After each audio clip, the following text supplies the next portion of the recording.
നമസ്കാരം, good morning എല്ലാ പ്രിയപ്പെട്ട പ്രേക്ഷകർക്കും സ്വാഗതം. പുതിയൊരു രാവിലെയിലേക്ക്, പുതിയൊരു വാർത്താ ദിനത്തിലേക്ക്. അപ്പോൾ ഒരുപാട് വാർത്തകൾ പ്രേക്ഷകരെ കാത്തിരിക്കുന്ന ഒരു ദിവസത്തിലേക്കാണ് എല്ലാവരെയും സ്വാഗതം ചെയ്യുന്നത്. അപ്പോൾ എല്ലാവർക്കും നല്ലൊരു ദിവസം ആശംസിച്ചുകൊണ്ട് നമ്മൾ ഇന്നത്തെ വാർത്താ ദിനം ആരംഭിക്കുകയാണ്. ആദ്യം പ്രധാന തലക്കെട്ടുകൾ നോക്കാം. ആഗോള അയ്യപ്പ സംഗമത്തിനൊരുങ്ങി പമ്പ. നാളെ രാവിലെ 10 മണിക്ക് മുഖ്യമന്ത്രി ഉദ്ഘാടനം ചെയ്യും. 3500 പ്രതിനിധികൾ പങ്കെടുക്കും. ശബരിമലയെ ആഗോള തീർത്ഥാടന കേന്ദ്രമാക്കി മാറ്റുക ലക്ഷ്യം.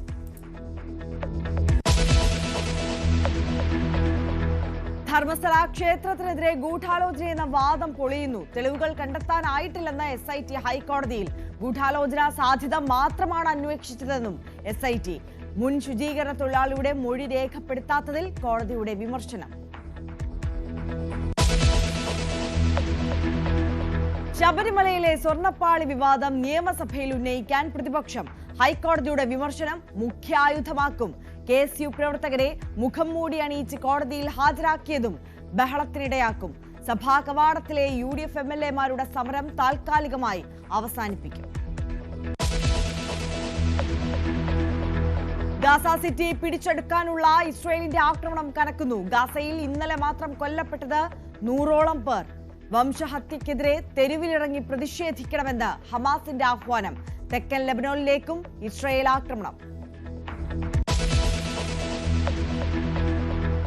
ഏഷ്യാ കപ്പിൽ ഇന്ത്യക്ക് ഇന്ന് അവസാന ഗ്രൂപ്പ് മത്സരം. എതിരാളികൾ ഒമാൻ. മത്സരം രാത്രി 8-ന്. UAE-ക്കെതിരായ മത്സരം വൈകിപ്പിച്ചതിന് പാകിസ്ഥാനെതിരെ നടപടിയുണ്ടായേക്കും.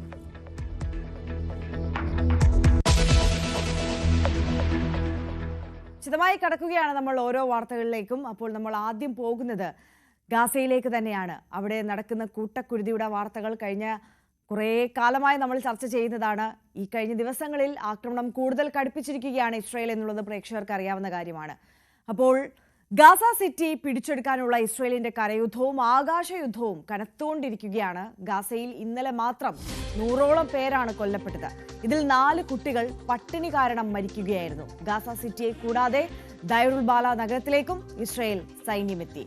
അതേസമയം ഗാസയിൽ നടക്കുന്ന വംശഹത്യയിൽ പ്രതിഷേധിച്ച് ലോക ജനത ഇന്നു മുതൽ ഞായറാഴ്ച വരെ തെരുവിൽ പ്രതിഷേധിക്കണമെന്ന് ആഹ്വാനം ചെയ്തിരിക്കുകയാണ് ഹമാസ്. അതിനിടെ തെക്കൻ ലെബനോനിലേക്കും ഇസ്രയേൽ ആക്രമണം അഴിച്ചുവിട്ടു. ഹിസ്ബുള്ളയുടെ താവളങ്ങൾ ലക്ഷ്യമിട്ടാണ് ആക്രമണം നടത്തിയത്. വിവരങ്ങളുമായി MG മിഥുൻ നമുക്കൊപ്പം ഇന്റർനാഷണൽ ഡെസ്കിൽ നിന്ന് ചേരുകയാണ്. Mithun, very good morning. നമ്മൾ ഇപ്പോൾ കുറച്ച് ദിവസങ്ങളായി സ്ഥിരമായി സംസാരിച്ചുകൊണ്ടിരിക്കുന്നത്, ചർച്ച ചെയ്യുന്നത്, ആകുലതപ്പെടുന്നതൊക്കെ ഗാസയിലെ ജനതയെ ഓർത്തുകൊണ്ടാണ്. അവിടെ ഇസ്രയേൽ മനുഷ്യക്കുരുതി തുടർന്നുകൊണ്ടിരിക്കുകയാണ്. ഒരിളവും അതിന് ഒരു ഘട്ടത്തിലും നൽകില്ല എന്നതുകൂടി വ്യക്തമായിരിക്കുകയാണ് ലോകരാജ്യങ്ങൾക്കെല്ലാം. നിലവിലത്തെ ഒരു സാഹചര്യത്തിലേക്ക് തന്നെ നമുക്ക് ആദ്യം കടക്കാം. എങ്ങനെയാണ് ഇപ്പോഴത്തെ ഒരു സാഹചര്യം? ഈ കൂട്ടപലായനമടക്കം വളരെ വേദനിപ്പിക്കുന്ന കാഴ്ചകളാണ് അവിടെ നിന്ന് ഉള്ളത്. വേദനിപ്പിക്കുന്ന വിവരങ്ങൾ മാത്രമേ അവിടെ നിന്ന് പങ്കുവെക്കാനുള്ളൂ എന്നും അറിയാം. അരിയ, ഗുഡ് മോർണിംഗ്. എന്തായാലും വളരെ ദുഃഖകരമായിട്ടുള്ള വാർത്തകൾ തന്നെയാണ് ഗാസയിൽ നിന്ന് ഓരോ ദിവസവും പുറത്തു വന്നുകൊണ്ടിരിക്കുന്നത് എന്നുള്ളത് തന്നെയാണ്. കഴിഞ്ഞ ദിവസവും 100-ലധികം പേർ ഈ കരയുദ്ധത്തിൽ ഒപ്പം തന്നെ ആകാശ മാർഗമുള്ള ആക്രമണത്തിലൂടെ കൊല്ലപ്പെട്ടു എന്നുള്ള വളരെ ദുഃഖകരമായിട്ടുള്ള വാർത്തകൾ പുറത്തു വരികയും ചെയ്യുന്നു. ഇതിൽ കുട്ടികളടക്കമുണ്ട് എന്നുള്ളതാണ് ഏറ്റവും വേദനിപ്പിക്കുന്നത്. അതിൽ പലായനം ചെയ്തവരിലാണ് ഏറ്റവും കൂടുതൽ. അതായത് ഗാസ സിറ്റിയിലുള്ള 60ഓളം പേരും പലായനം ചെയ്ത ആ വഴിയിൽ ആക്രമണം നടന്നപ്പോൾ മരിച്ചു വീണവരുമാണ് ഏറ്റവും കൂടുതൽ ഇന്നലെ റിപ്പോർട്ട് ചെയ്യുകയും ചെയ്തിരിക്കുന്നത്. ഏകദേശം 102ഓളം പേർ ഇന്നലെ മാത്രം കൊല്ലപ്പെട്ടു എന്നാണ് നമുക്ക് ലഭ്യമാകുന്ന വിവരം. കഴിഞ്ഞ 4 ദിവസത്തിനിടെ അതിൻ്റെ ആക്രമണത്തിൻ്റെ അല്ലെങ്കിൽ ഈ ഒരു ആക്രമണത്തിൻ്റെ ഒരു ഭയാനകമായിട്ടുള്ള സ്ഥിതിവിശേഷത്തിലേക്ക് കാര്യങ്ങൾ മാറി എന്ന് വേണം നമുക്ക് കരുതാൻ. കാരണം ഇസ്രായേൽ കാറ്റ്സ് അവരുടെ ഇസ്രായേലിൻ്റെ പ്രതിരോധ മന്ത്രി ഒരു ആഹ്വാനം നടത്തുന്നു എക്സിലൂടെ. ഇനി ഗാസ സിറ്റിക്ക് മുകളിൽ ഇത്തരത്തിൽ തീമഴ പെയ്യിക്കാൻ പോവുകയാണ്, അല്ലെങ്കിൽ തീമഴ പെയ്തുകൊണ്ടിരിക്കുകയാണ് എന്ന രീതിയിലുള്ള ചില പരാമർശങ്ങൾ കുറിച്ചതിന് തൊട്ടു പിന്നാലെയാണ് ആക്രമണം കൂടുതൽ അതിശക്തമായി കടുപ്പിക്കുകയും കരയുദ്ധം അതിൻ്റെ ശക്തി പ്രാപിക്കുകയും ചെയ്ത വടക്ക് കിഴക്കൻ മേഖലയിൽ നിന്നും ഒപ്പം തന്നെ തെക്ക് പടിഞ്ഞാറൻ മേഖലയിൽ നിന്നും ഒരേപോലെ തന്നെ ടാങ്കറുകൾ ഉപയോഗിച്ചുകൊണ്ട് യുദ്ധത്തിൻ്റെ സർവ്വസന്നാഹങ്ങളും ഉപയോഗിച്ചുകൊണ്ടുള്ള ഒരു നീക്കമാണ് ഇസ്രായേൽ സൈന്യം നടത്തിക്കൊണ്ടിരിക്കുന്നത്. ഗാസ സിറ്റിക്ക് പുറമെ ദൈറുൽ അൽ സദ എന്ന മറ്റു പ്രദേശത്തോടു കൂടി അവിടേക്ക് കൂടി ഇത്തരത്തിൽ സൈന്യം എത്തിയിരിക്കുന്നു എന്നുള്ള വാർത്തകൾ കൂടി ഈ ഒരു ഘട്ടത്തിൽ പുറത്തു വരികയും ചെയ്യുന്നുണ്ട്. അവിടെ ഏകദേശം 1,00,000 താഴെ ആളുകൾ താമസിക്കുന്ന ഒരു കോസ്റ്റൽ ഏരിയ കൂടിയാണ് ഈ പ്രദേശം. അവിടേക്ക് കൂടി ഇസ്രായേൽ സൈന്യം എത്തുകയും ചെയ്തിരിക്കുന്നു. ഇപ്പോഴും വടക്കൻ ഗാസയിൽ ഏകദേശം 7,00,000-ഓളം പേർ ഇപ്പോഴും കഴിയുന്നുണ്ട്. ഈ ഗാസ സിറ്റിയിലും അത്രത്തോളം ആളുകൾ കഴിയുന്നുള്ള ഒരു സാഹചര്യമാണ്. ഇവരെ പടിഞ്ഞാറൻ പ്രദേശത്തേക്ക് മാറ്റിക്കൊണ്ട്, അതായത് അൽറാഷിദ് പാത ആ മേഖലയിലാണുള്ളത്, ഒരു കോസ്റ്റൽ ഏരിയ കൂടിയാണ്. ആ മേഖലയിൽ എത്തിച്ച് അവിടെ നിന്ന് അൽറാഷിദ് പാതയിലൂടെ തെക്കൻ ഗാസയിലേക്ക് പോകണം എന്നുള്ള നിർദ്ദേശമാണ് ഇസ്രായേൽ സൈന്യം നൽകിയിരിക്കുന്ന പ്രധാനപ്പെട്ട നിർദ്ദേശം. പക്ഷേ ഇപ്പോഴും ഇതിൽ വിമുഖത കാണിക്കുന്ന ഗാസ സിറ്റിയിലെ ജനങ്ങളുണ്ട്. കാരണം പ്രത്യേകിച്ച് ഇവർ തെക്കൻ ഗാസയിലേക്ക് പോയാൽ പോലും തന്നെ അവിടെ രക്ഷയില്ല എന്ന് ഓർത്തുകൊണ്ട്, അല്ലെങ്കിൽ അത് മുന്നിൽ കണ്ടുകൊണ്ട് അവിടേക്ക് പോയാൽ പോലും പട്ടിണി മൂലം മരണപ്പെടേണ്ട സ്ഥിതിവിശേഷമുണ്ട്. ആ പോകുന്ന പാതയിൽ തങ്ങൾ വെടിയേറ്റ് വീഴാനുള്ള സാധ്യതയുണ്ട്. അതുകൊണ്ട് തന്നെ മരിക്കുകയാണെങ്കിൽ സ്വന്തം മണ്ണിൽ കിടന്ന് തന്നെ മരിക്കുന്നതല്ലേ നല്ലേ എന്ന രീതിയിൽ, അല്ലെങ്കിൽ അത് ആലോചിച്ചുകൊണ്ട് പലരും ഇപ്പോഴും ഗാസ സിറ്റി വിടാൻ മടിക്കുന്നുണ്ട് എന്നുള്ളതാണ്. പക്ഷേ ഇസ്രായേൽ സൈന്യം ഇവരെ മുഴുവൻ ഇവിടെ നിന്ന് ഒഴിപ്പിച്ച് അടങ്ങൂ എന്ന രീതിയിൽ തന്നെ കാര്യങ്ങൾ മുന്നോട്ട് പോകുന്നു എന്നുള്ളത് തന്നെയാണ്. നമുക്കറിയാം, കൊല്ലപ്പെട്ടവരെ ഓർത്ത് കരയുന്ന പ്രിയപ്പെട്ടവർ, ഒപ്പം തന്നെ ഭയചകിതരായ കുരുന്നുകൾ, ഭക്ഷണത്തിനായി കൈനീട്ടുന്ന ബാലയങ്ങൾ, കിട്ടിയതെല്ലാം എടുത്തുകൊണ്ട് രക്ഷപ്പെടാൻ ശ്രമിക്കുന്ന, പലായനം ചെയ്യാൻ ശ്രമിക്കുന്ന ആളുകൾ, ഇവരെല്ലാം തന്നെ ഭയചകിതരായി നെട്ടോട്ടം മൂടുന്ന കാഴ്ചകളാണ് ഓരോ ദിവസവും ഗാസയിൽ നിന്ന് പുറത്തു വരികയും ചെയ്യുന്നത്. എന്തായാലും നിലവിലെ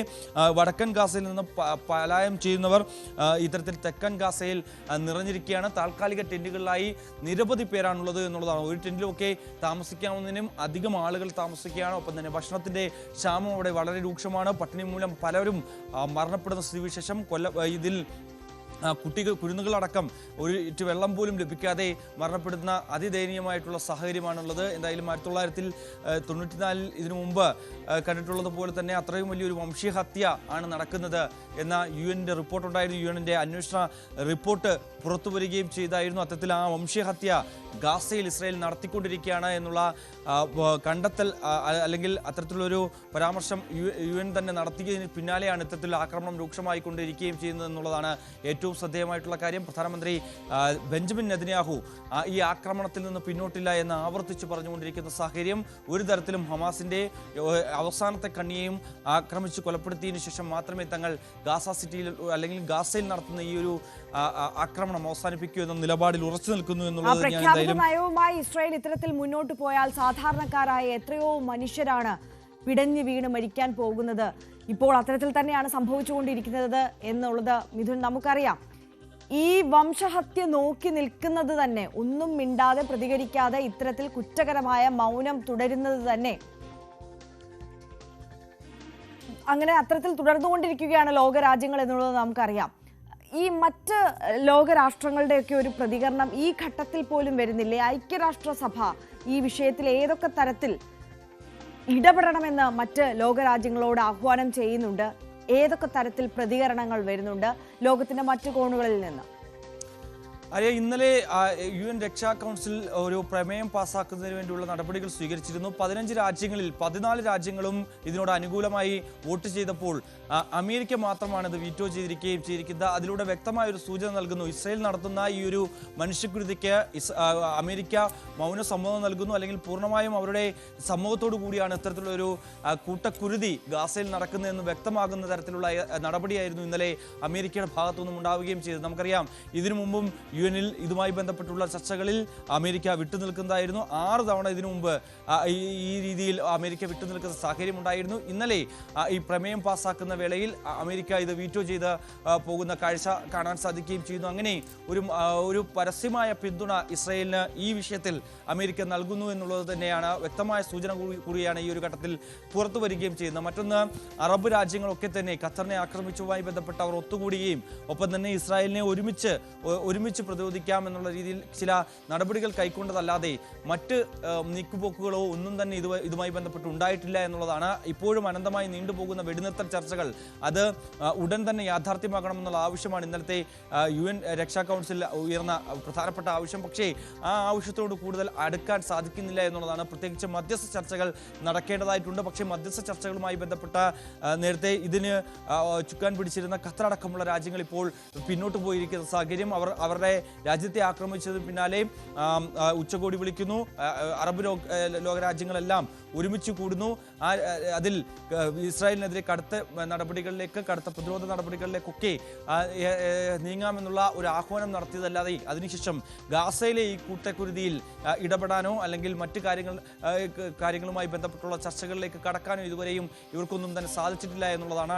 കഴിഞ്ഞ ദിവസം ജർമ്മനിയും ഒപ്പം തന്നെ ചൈനയും ഈ വംശഹത്യ, ഈ കൂട്ടക്കുരുതി അവസാനിപ്പിക്കണമെന്ന് ആവശ്യപ്പെട്ടുകൊണ്ട് രംഗത്ത് വരുന്ന സാഹചര്യം ഉണ്ടായിരുന്നു. ഭക്ഷണം പോലും കഴിക്കാതെ നിരവധി പേർ മരിച്ചു വീഴുന്ന സാഹചര്യം, അത് ഒരിക്കലും അംഗീകരിക്കാൻ സാധിക്കില്ല എന്ന രീതിയിൽ ഇസ്രായേലിനെ തള്ളിക്കൊണ്ട് ചൈനയും ജർമ്മനി അടക്കമുള്ള രാജ്യങ്ങൾ രംഗത്ത് വരുന്നുണ്ട്. അങ്ങനെ ലോകരാജ്യങ്ങളെല്ലാം തന്നെ കടുത്ത ഭാഷയിൽ വിമർശിക്കുകയും ഒപ്പം തന്നെ നടപടി സ്വീകരിക്കണമെന്നുള്ള ആവശ്യം ഉയർത്തുകയും ചെയ്യുമ്പോൾ പോലും തന്നെ അതൊന്നും കണ്ടില്ല എന്ന് നടിച്ചുകൊണ്ട്, അല്ലെങ്കിൽ അതൊന്നും തന്നെ യാതൊരുവിധ രീതിയിലും തങ്ങളെ ബാധിക്കില്ല, അതൊന്നും വകവയ്ക്കാതെ ഇസ്രായേൽ പ്രധാനമന്ത്രി ബെഞ്ചമിൻ നെതന്യാഹു ആഹ്വാനം ചെയ്തതുപോലെ IDF അവരുടെ ദൗത്യവുമായി മുന്നോട്ട് പോകുന്നു എന്നുള്ളത് തന്നെയാണ് അവർ കരുതുന്നത്. അല്ലെങ്കിൽ അവർ പറയുന്നത് ഇപ്പോഴും ഗാസ സിറ്റിയിൽ 3000-ലധികം ഹമാസിന്റെ അംഗങ്ങളുണ്ട്, അവരെയൊക്കെ പൂർണ്ണമായും വകവരുത്തണം, അതിനുശേഷം മാത്രമേ തങ്ങൾ ഈ നടപടിയിൽ നിന്ന് പിന്നോട്ട് പോകൂ എന്നുള്ളത് തന്നെയാണ്. എന്തായാലും നിലവിൽ ഇപ്പോൾ പലായനം ചെയ്തവരുടെ എണ്ണം ഗാസ സിറ്റിയിൽ നിന്ന് ഈ ഒരു അറിയിപ്പ് വന്നതിന് ശേഷം കഴിഞ്ഞ 48 മണിക്കൂറുകളായി ഈ അൽ റാഷിദ് പാത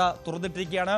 ആ മേഖലയിലൂടെ ജനങ്ങൾക്ക് തെക്കൻ ഗാസയിലേക്ക് പോകണം എന്നുള്ള നിർദ്ദേശം നൽകുകയും ചെയ്തിരുന്നു. അതിലൂടെ ഏകദേശം 1 ലക്ഷത്തോളം ആളുകൾ പലായനം ചെയ്തിട്ടുണ്ട് എന്നുള്ള അനൌദ്യോഗിക കണക്കുകൾ കൂടി പുറത്തു വരികയും ചെയ്തു. എന്നിരുന്നാൽ പോലും ഇപ്പോഴും 7 ലക്ഷത്തോളം ആളുകൾ ഗാസ സിറ്റിയിൽ ഉണ്ട് എന്നുള്ളതാണ് ഏറ്റവും പ്രധാനപ്പെട്ട കാര്യം.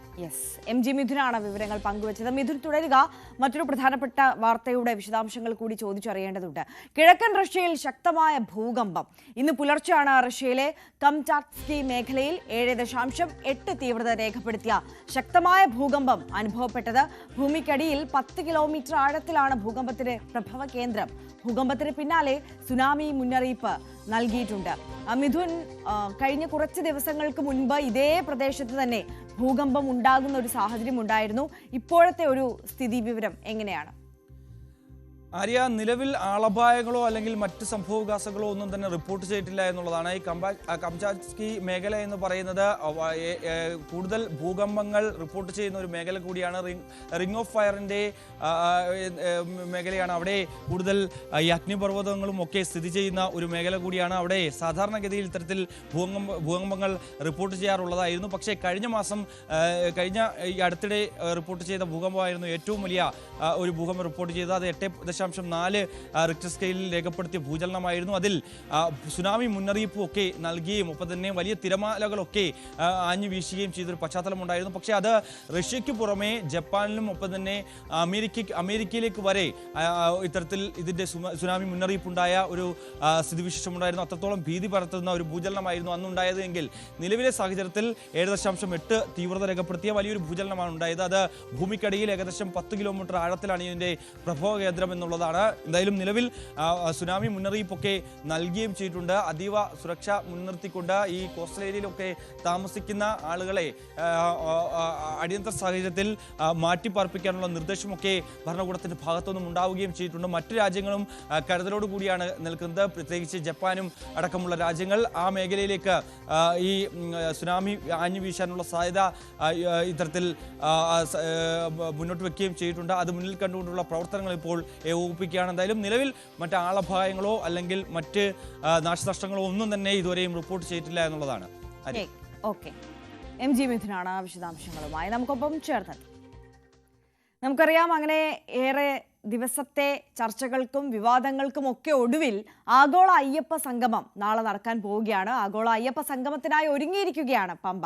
വിദേശികൾ ഉൾപ്പെടെ 3500 പ്രതിനിധികൾ 3 വേദികളിലായി നടക്കുന്ന സംഗമത്തിൽ പങ്കെടുക്കും. നാളെ രാവിലെ 10 മണിക്ക് മുഖ്യമന്ത്രി പിണറായി വിജയൻ അയ്യപ്പ സംഗമം ഉദ്ഘാടനം ചെയ്യും. ശബരിമലയെ ആഗോള തീർത്ഥാടന കേന്ദ്രമാക്കി മാറ്റുകയാണ് അയ്യപ്പ സംഗമത്തിന്റെ ലക്ഷ്യം. പമ്പ മണപ്പുറത്തെ പ്രധാന വേദിക്ക് പുറമെ ഹിൽ ടോപ്പിലും ശ്രീരാമസാകേതം ഓഡിറ്റോറിയത്തിലുമാണ് അയ്യപ്പ സംഗമവുമായി ബന്ധപ്പെട്ട പരിപാടികൾ സംഘടിപ്പിക്കുന്നത്. 3500ഓളം പ്രതിനിധികളാണ് സംഗമത്തിൽ പങ്കെടുക്കുന്നത്. വിദേശ രാജ്യങ്ങളിൽ നിന്ന് 260ഓളം പ്രതിനിധികളും തമിഴ്നാട്ടിൽ നിന്ന് 2 മന്ത്രിമാരടക്കം വിവിധ സാമുദായിക സംഘടനാ പ്രതിനിധികളും സംഗമത്തിൽ പങ്കെടുക്കും. Sabarimala master plan, pilgrim tourism വികസനം, തീർത്ഥാടന കാലയളവിലെ തിരക്ക് നിയന്ത്രണം എന്നീ വിഷയങ്ങൾ അയ്യപ്പ സംഗമത്തിൽ ചർച്ചയാകും. ചർച്ചയിൽ ഉയരുന്ന ആശയങ്ങൾ പ്രത്യേക കമ്മിറ്റി രൂപീകരിച്ച് നടപ്പാക്കും. ശബരിമലയെ ആഗോള തീർത്ഥാടന കേന്ദ്രമാക്കി മാറ്റുകയാണ് ലക്ഷ്യം. 3 ഘട്ടങ്ങളിലായി നടപ്പാക്കണമെന്നാണ് അന്ന് അവർ നിർദ്ദേശിച്ചിട്ടുള്ളത്. ഹൈക്കോടതി കമ്മിറ്റി ശുപാർശ ചെയ്തിട്ടുള്ളതാണ് ഗവൺമെന്റുമായി ആലോചിച്ചത്. ആ 3 ഘട്ടങ്ങളിലായി നടക്കുമ്പോൾ ശബരിമലയിൽ മാത്രമായി 778 കോടി രൂപയുടെ വികസനവും അതോടൊപ്പം പമ്പയിലും നിലയ്ക്കലുമായി മറ്റ് അനുബന്ധ പ്രവർത്തനങ്ങൾ കൂടി ചേർന്നാൽ 1000 കോടി രൂപയുടെ വികസന പ്രവർത്തനങ്ങളാണ് അതിൽ നിർദ്ദേശിക്കപ്പെടുന്ന 3 ഘട്ടങ്ങളിലായി നടപ്പാക്കാൻ. അയ്യപ്പ സംഗമം ശബരിമല ദർശനത്തെ ബാധിക്കില്ലെന്നും തീർത്ഥാടകർക്ക് സുഗമമായി ദർശനം നടത്താമെന്നും ദേവസ്വം മന്ത്രി വ്യക്തമാക്കി. സംഗമത്തിൽ മന്ത്രിമാർ, MLA മാർ തുടങ്ങിയവരും പങ്കെടുക്കും. KSRTCയും ടൂറിസം വകുപ്പുമാണ് യാത്രാ സൗകര്യങ്ങൾ ഒരുക്കുന്നത്. സുരക്ഷയുടെ ഭാഗമായി 1000ഓളം പോലീസ് ഉദ്യോഗസ്ഥരെ വിന്യസിച്ചിട്ടുണ്ട്. 7 കോടി രൂപയാണ് അയ്യപ്പ സംഗമത്തിന് ചെലവഴിക്കുന്നത്. സ്പോൺസർമാരുടെ സഹായവും പരിപാടിക്കുണ്ട്. അതേസമയം അയ്യപ്പ സംഗമത്തിനെതിരെ വിവിധ ഹൈന്ദവ സംഘടനകളുടെ പ്രതിഷേധവും വിമർശനവും തുടരുകയാണ്. 20 വൈകിട്ട് 5 മണിയോടെ അയ്യപ്പ സംഗമം സമാപിക്കും. ന്യൂസ് 18 പത്തനംതിട്ട. അപ്പോൾ ആഗോള അയ്യപ്പ സംഗമത്തിന്റെ ഓരോ വിവരങ്ങളും തത്സമയം പ്രേക്ഷകരിലേക്ക് എത്തിക്കാൻ ന്യൂസ് 18 സംഘവും തയ്യാറാണ്. ഇന്നു മുതൽ കൃത്യമായി ഓരോ മണിക്കൂറുകളിലും എല്ലാ ബുള്ളറ്റിനുകളിലും കൃത്യമായ ലൈവുകൾ പ്രേക്ഷകരിലേക്ക് എത്തുന്നതായിരിക്കും. അതിനോടൊപ്പം തന്നെ ഇന്ന് വൈകിട്ട് തന്നെ ഒരു സ്പെഷ്യൽ ഷോ പമ്പയിൽ നിന്ന് പ്രേക്ഷകർക്കായി ഒരുക്കിയിട്ടുണ്ട്. അപ്പോൾ ന്യൂസ് 18നോടൊപ്പം പ്രേക്ഷകർ തുടരുക. ശബരിമലയിലെ സ്വർണ്ണപ്പാളിയുടെ തൂക്കം കുറഞ്ഞെന്ന ഹൈക്കോടതി വിമർശനം നിയമസഭയിൽ ഉന്നയിക്കാൻ പ്രതിപക്ഷം. അയ്യപ്പ സംഗമത്തിലെ പ്രതിപക്ഷത്തിന്റെ നിലപാടും സഭയിൽ വ്യക്തമാക്കും. KSU പ്രവർത്തകരെ മുഖംമൂടി അണിയിച്ച് കോടതിയിൽ ഹാജരാക്കിയ സംഭവവും പ്രതിപക്ഷം ഇന്ന് സഭയിൽ ഉന്നയിച്ചേക്കും. സബ്ജക്ട് കമ്മിറ്റി റിപ്പോർട്ട് ചെയ്ത ശേഷമുള്ള വന ഭേദഗതി ബില്ലും വനസംരക്ഷണ ബില്ലും ഇന്ന് സഭയിൽ വരും. 4 ദിവസമായി 2 MLA മാർ തുടരുന്ന സത്യഗ്രഹ സമരവും ഇന്ന് അവസാനിപ്പിച്ചേക്കും. നിയമസഭാ മാർച്ചിൽ അറസ്റ്റ് ചെയ്ത KSU പ്രവർത്തകരെ കാണാൻ എത്തിയ MLA തടഞ്ഞെന്ന് പരാതി. വൈദ്യപരിശോധനയ്ക്ക് എത്തിച്ച KSU പ്രവർത്തകരെ കാണാനാണ് മാത്യു കുഴൽനാടൻ MLA എത്തിയത്. സംഭവത്തെ തുടർന്ന് ആശുപത്രിക്ക് മുന്നിൽ പോലീസും KSU നേതാക്കളുമായി വാക്കേറ്റമുണ്ടായി. സംസ്ഥാന പ്രസിഡന്റ് അലോഷ്യസ് സേവ്യർ ഉൾപ്പെടെ 10 പേരെ റിമാൻഡ് ചെയ്തു.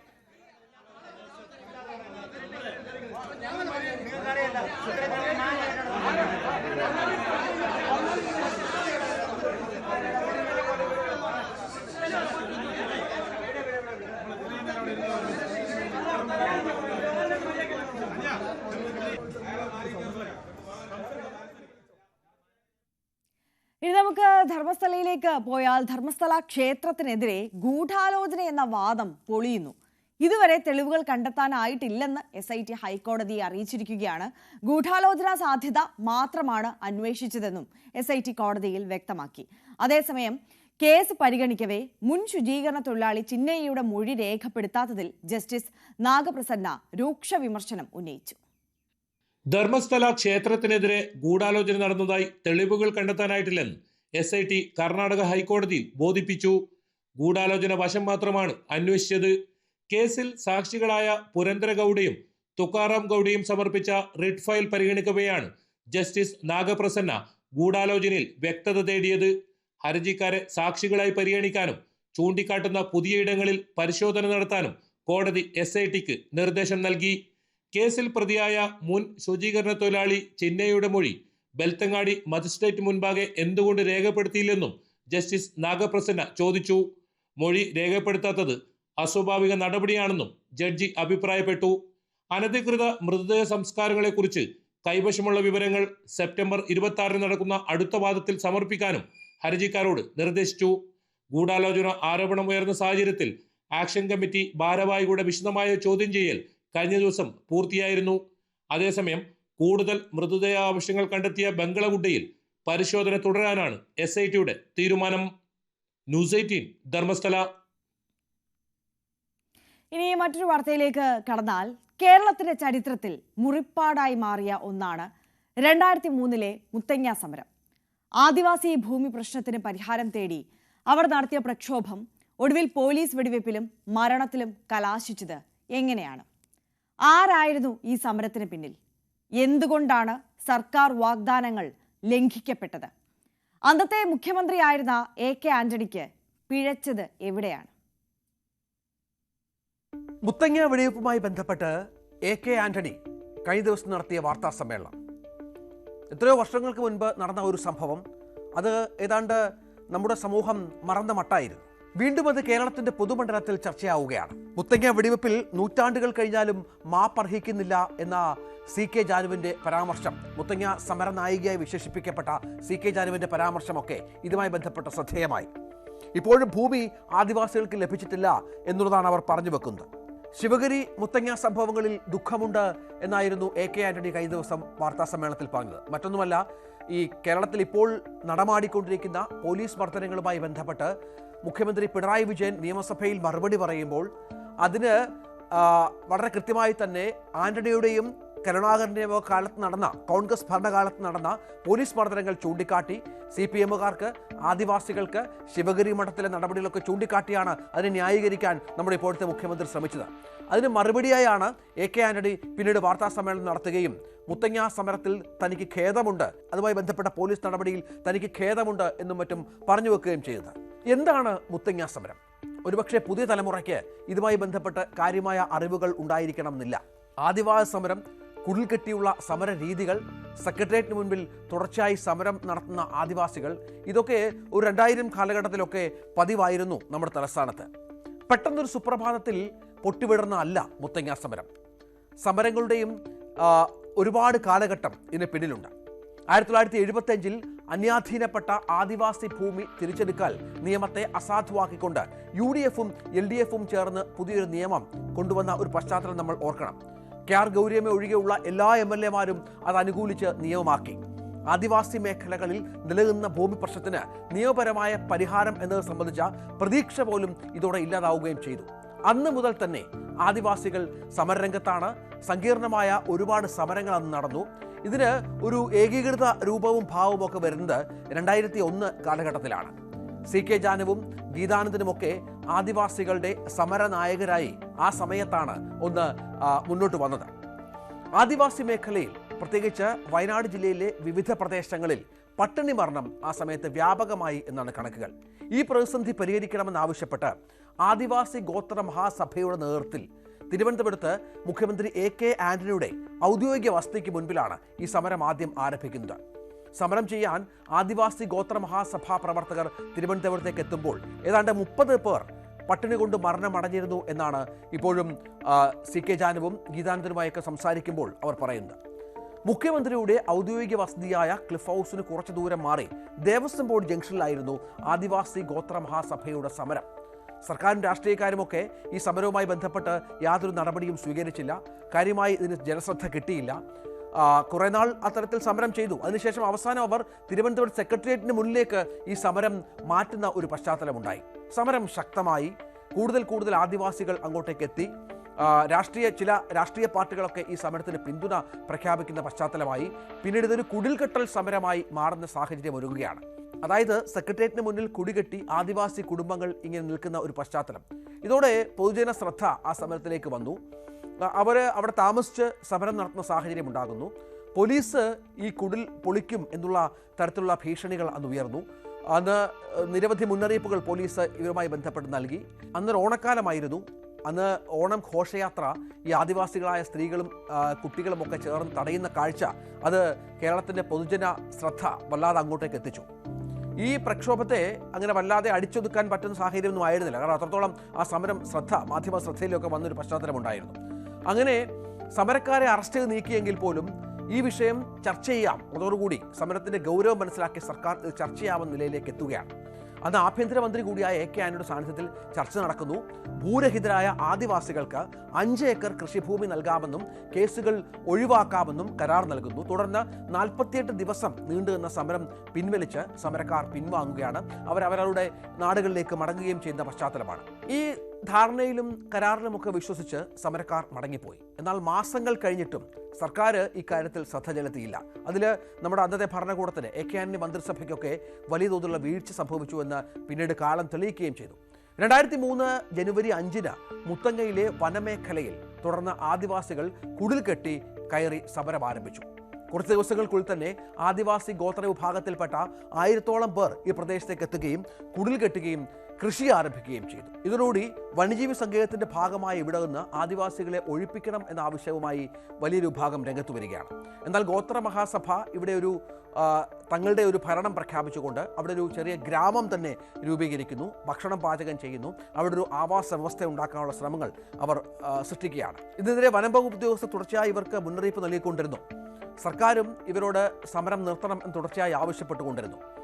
വന്യജീവി സങ്കേതവുമായി ബന്ധപ്പെട്ട വനമേഖലയിൽ നിന്ന് മാറുക എന്നതായിരുന്നു വനംവകുപ്പ് ഉദ്യോഗസ്ഥരുടെ ആവശ്യം. അത് അവരുടെ ജോലിയുടെ ഭാഗമായി തന്നെയാണ്, സംശയമില്ല. ഇതിനിടയിൽ ഫെബ്രുവരി 17 രാത്രിയിൽ പുറത്തു നിന്നുള്ള ചിലർ ഗോത്ര മഹാസഭാ സമരക്കാർ കുടിൽ കെട്ടിയ ഭാഗത്ത് വനത്തിന് തീയിട്ടു എന്നാണ്. ആ തീയിടലൊക്കെ അന്ന് വലിയ ചർച്ചയായിരുന്നു. അത് പുറത്തു നിന്നുള്ള ചിലരാണ് എന്നുള്ള രീതിയിലാണ് അന്ന് ഗോത്ര മഹാസഭ അതുമായി ബന്ധപ്പെട്ട് പറഞ്ഞത്. അതിലേക്ക് ഒരു നിജസ്ഥിതി എന്താണെന്നുള്ളത് ഇപ്പോഴും വ്യക്തമായിട്ടില്ല. അവരിൽ ചിലരെ സമരക്കാർ പിടികൂടി. ഇത് വനംവകുപ്പ് ഉദ്യോഗസ്ഥരാണെന്ന ആരോപണം ഉയർന്നു. അതൊക്കെ വലിയ ചർച്ചയായ പശ്ചാത്തലം ഒക്കെ ഉണ്ടായി. അതോടെ സംഭവം രൂക്ഷമാവുകയാണ്. ആദിവാസികളെ മുത്തങ്ങയിൽ നിന്ന് ഒഴിപ്പിക്കാൻ സർക്കാർ തീരുമാനമെടുക്കുന്നു. ഇത് നടപ്പാക്കാൻ പോലീസ് സംഘം സ്ഥലത്തെത്തുകയാണ്. ആഭ്യന്തര വകുപ്പ് മുഖ്യമന്ത്രി കൂടിയായ AK ആന്റണി ഭരിക്കുന്നതിനാൽ പോലീസ് നടപടി സമാധാനപരമായിരിക്കുമെന്നാണ് സമരക്കാരും പൊതുസമൂഹവും കരുതിയത്. എന്നാൽ ആഭ്യന്തര വകുപ്പിന്റെ തീരുമാനം മറ്റൊന്നായിരുന്നു. അതോ ചില പോലീസുകാർക്ക് സംഭവിച്ച പോലീസ് മേലധികാരികൾ ചെയ്ത പ്രവർത്തികളുടെ ഭാഗമാണോ എന്നൊക്കെ ഇപ്പോഴും വ്യക്തമായിട്ടില്ല. കാര്യങ്ങൾ കൈവിട്ടുപോയി. വൻ പോലീസ് സന്നാഹമെത്തി കുടിലുകളും കൃഷിയുമൊക്കെ നശിപ്പിക്കാനൊരുങ്ങിയതോടെ പരിഭ്രാന്തരായ സമരക്കാർ ഇതിനെ ചെറുത്തു നിൽക്കാനുള്ള ശ്രമം തുടങ്ങി. പോലീസ് മർദ്ദനം, അതുകൊണ്ട് ലാത്തിച്ചാർജ് അടക്കം ആരംഭിക്കുന്നു. പോലീസ് മർദ്ദനം തുടങ്ങുന്നു. തങ്ങളുടെ കൈവശമുള്ള ആയുധങ്ങളും കല്ലും കട്ടയും ഒക്കെ ഉപയോഗിച്ച് ഈ ആദിവാസികൾ പോലീസുകാരെ നേരിടുകയാണ്. ഇതിനിടയിൽ വിനോദ് എന്ന പോലീസ് ഉദ്യോഗസ്ഥന് പരിക്കേറ്റ് വീഴുന്ന ഒരു സാഹചര്യം സൃഷ്ടിക്കുകയാണ്. ഇതോടുകൂടി പോലീസ് ഉദ്യോഗസ്ഥർ കൂടുതൽ പ്രകോപിതരാകുകയും തുടർന്ന് അതിശക്തമായ ലാത്തിച്ചാർജിലേക്കും കയ്യേറ്റത്തിലേക്കും കാര്യങ്ങൾ എത്തുകയും മറ്റും ചെയ്യുന്നു. പോലീസ് ഉദ്യോഗസ്ഥൻ ഈ പരിക്കേറ്റു വീണ പോലീസ് ഉദ്യോഗസ്ഥനെ തങ്ങളുടെ താവളത്തിലേക്ക് ഈ ആദിവാസികൾ മാറ്റുന്ന സാഹചര്യമുണ്ട്. അതോടുകൂടി ചികിത്സയ്ക്കായി ഡോക്ടറുടെ സേവനം വിട്ടുതരണമെന്നും സമരക്കാർ പോലീസിനോട് അഭ്യർത്ഥിക്കുന്നു. അങ്ങനെ ആശങ്കയുടെ മണിക്കൂറിലാണ്. എന്നാൽ ഡോക്ടറെ വിട്ടു നൽകാനും മറ്റും സാഹചര്യത്തിന്റെ പ്രത്യേകത കൊണ്ട് പോലീസ് ഉദ്യോഗസ്ഥർ തയ്യാറായില്ല. തുടർന്ന് അവർ വെടിവെപ്പിന് മുതിരുകയാണ്. ആ വെടിവെപ്പ് ആരംഭിച്ചതോടെ രംഗം കൂടുതൽ കലുഷിതമായി. തുടർന്ന് സമരത്തിന്റെ മുൻനിരയിലുണ്ടായിരുന്ന ജോഗി എന്ന ആദിവാസി യുവാവ് കൊല്ലപ്പെട്ടു. ഇതിനിടയിൽ സംഭവിച്ചത് എന്താണെന്നറിയാമോ? ഈ പോലീസുകാരൻ രക്തം വാർന്ന് മരിക്കുന്ന ഒരു അതീവ ഗൗരവതരമായ സാഹചര്യവും സംഭവിച്ചു. അങ്ങനെ ഔദ്യോഗിക കൃത്യനിർവഹണത്തിനിടെ ഒരു പോലീസ് ഉദ്യോഗസ്ഥൻ മരിക്കുന്ന ഒരു സാഹചര്യവും കേരളത്തിൽ സംജാതമായി. 18 റൗണ്ട് വെടിവ് പോലീസ് നടത്തി തുടർന്ന് എന്നാണ് പിന്നീട് വന്ന കണക്കുകൾ. അതിക്രമം കൂടുതൽ അഴിച്ചുവിടുന്നു. മർദ്ദനം, കുടിലുകൾ തീയിടൽ, അങ്ങനെ എല്ലാ തരത്തിലുമുള്ള അക്രമങ്ങളും ചെയ്തികളും ഇതുമായി ബന്ധപ്പെട്ട് അവിടെ സംഭവിക്കുകയും രംഗം വല്ലാതെ വഷളാവുകയും തുടർന്ന് കാര്യങ്ങൾ വല്ലാതെ കൈവിട്ടു പോകുന്ന പശ്ചാത്തലം ഉണ്ടാവുകയും ചെയ്യുന്നു. ഇതോടുകൂടി ആദിവാസികൾ ചിതറി ഓടുകയാണ്. വിനോദ് ഇതിനിടയ്ക്ക് മരിച്ച കാര്യങ്ങൾ നേരത്തെ പറഞ്ഞു. പിന്നീട് കേരളം കണ്ടത് വലിയ തോതിലുള്ള പ്രക്ഷോഭങ്ങളുടെ ഒരു കാലഘട്ടമാണ്. തുടർന്ന് ചർച്ചകൾ നടത്തുകയും അത് മുത്തങ്ങ പാക്കേജ് എന്ന രീതിയിൽ ഒരു പാക്കേജിലേക്ക് കാര്യങ്ങൾ എത്തിക്കുകയും ഒക്കെ ചെയ്തു. ഗോത്ര മഹാസഭ തയ്യാറാക്കിയ കണക്കുകൾ പ്രകാരം വയനാട്ടിൽ ഏകദേശം 20,000-ലധികം കുടുംബങ്ങൾക്ക് സ്വന്തമായി ഭൂമിയില്ല എന്നുള്ളതായിരുന്നു അന്നത്തെ ഒരു കണക്ക്. ഇത് സർക്കാരും ഗോത്ര മഹാസഭയും ഒക്കെ അംഗീകരിച്ച പട്ടിക പ്രകാരം ആദിവാസികൾക്ക് ഭൂമി വിതരണം ചെയ്യാൻ തീരുമാനമാകുന്നു. മുൻഗണനാ പട്ടികയിൽ ഉൾപ്പെട്ട 241 കുടുംബങ്ങൾക്ക് ഭൂമി വിതരണം ചെയ്തതായി സർക്കാർ കണക്കുമൊക്കെ അന്ന് വരുന്നുണ്ട്. പക്ഷേ ആ മുത്തങ്ങ സമരം ചെയ്തവരുൾപ്പെടെയുള്ളവരുടെ നിലവിലെ സ്ഥിതിയൊക്കെ നോക്കിക്കഴിഞ്ഞാൽ പിന്നീട് ഈ ഉറപ്പുകളൊക്കെ പാഴാവുകയാണ്. സർക്കാരുകൾ മാറി മാറി വരുമ്പോഴും ആദിവാസികൾ ഇപ്പോഴും പഴയ നിലയിൽ ജീവിക്കുന്ന ഒരു പശ്ചാത്തലമൊക്കെ ഉണ്ട്. കുറെ ആളുകൾക്ക് ഭൂമി കിട്ടി. ആരോഗ്യ പ്രശ്നങ്ങളിലേക്ക് കൊണ്ടുവന്നെത്തിക്കുന്ന ഡ്രഗ്സിന്റെ ഉപയോഗമുണ്ടെന്ന് മനസ്സിലാക്കിയിട്ടുണ്ട്. ഇത് നിസ്സാരമല്ല. കണ്ടില്ലെന്ന് നടിക്കാൻ ആർക്കുമാവില്ല. ജീവിതം ഒട്ടേറെ ബാക്കിയുണ്ടെന്ന് യുവതലമുറ മനസ്സിലാക്കണം. സ്നേഹിക്കാൻ, സർഗാത്മകത, ലഹരിയുടെ സഹായമില്ലാതെ വളർത്താൻ അവർക്ക് കഴിയണം. നിയമത്തിന്റെ ശക്തി അവരെ ബോധ്യപ്പെടുത്തണം. Say no to drugs, a big yes to life.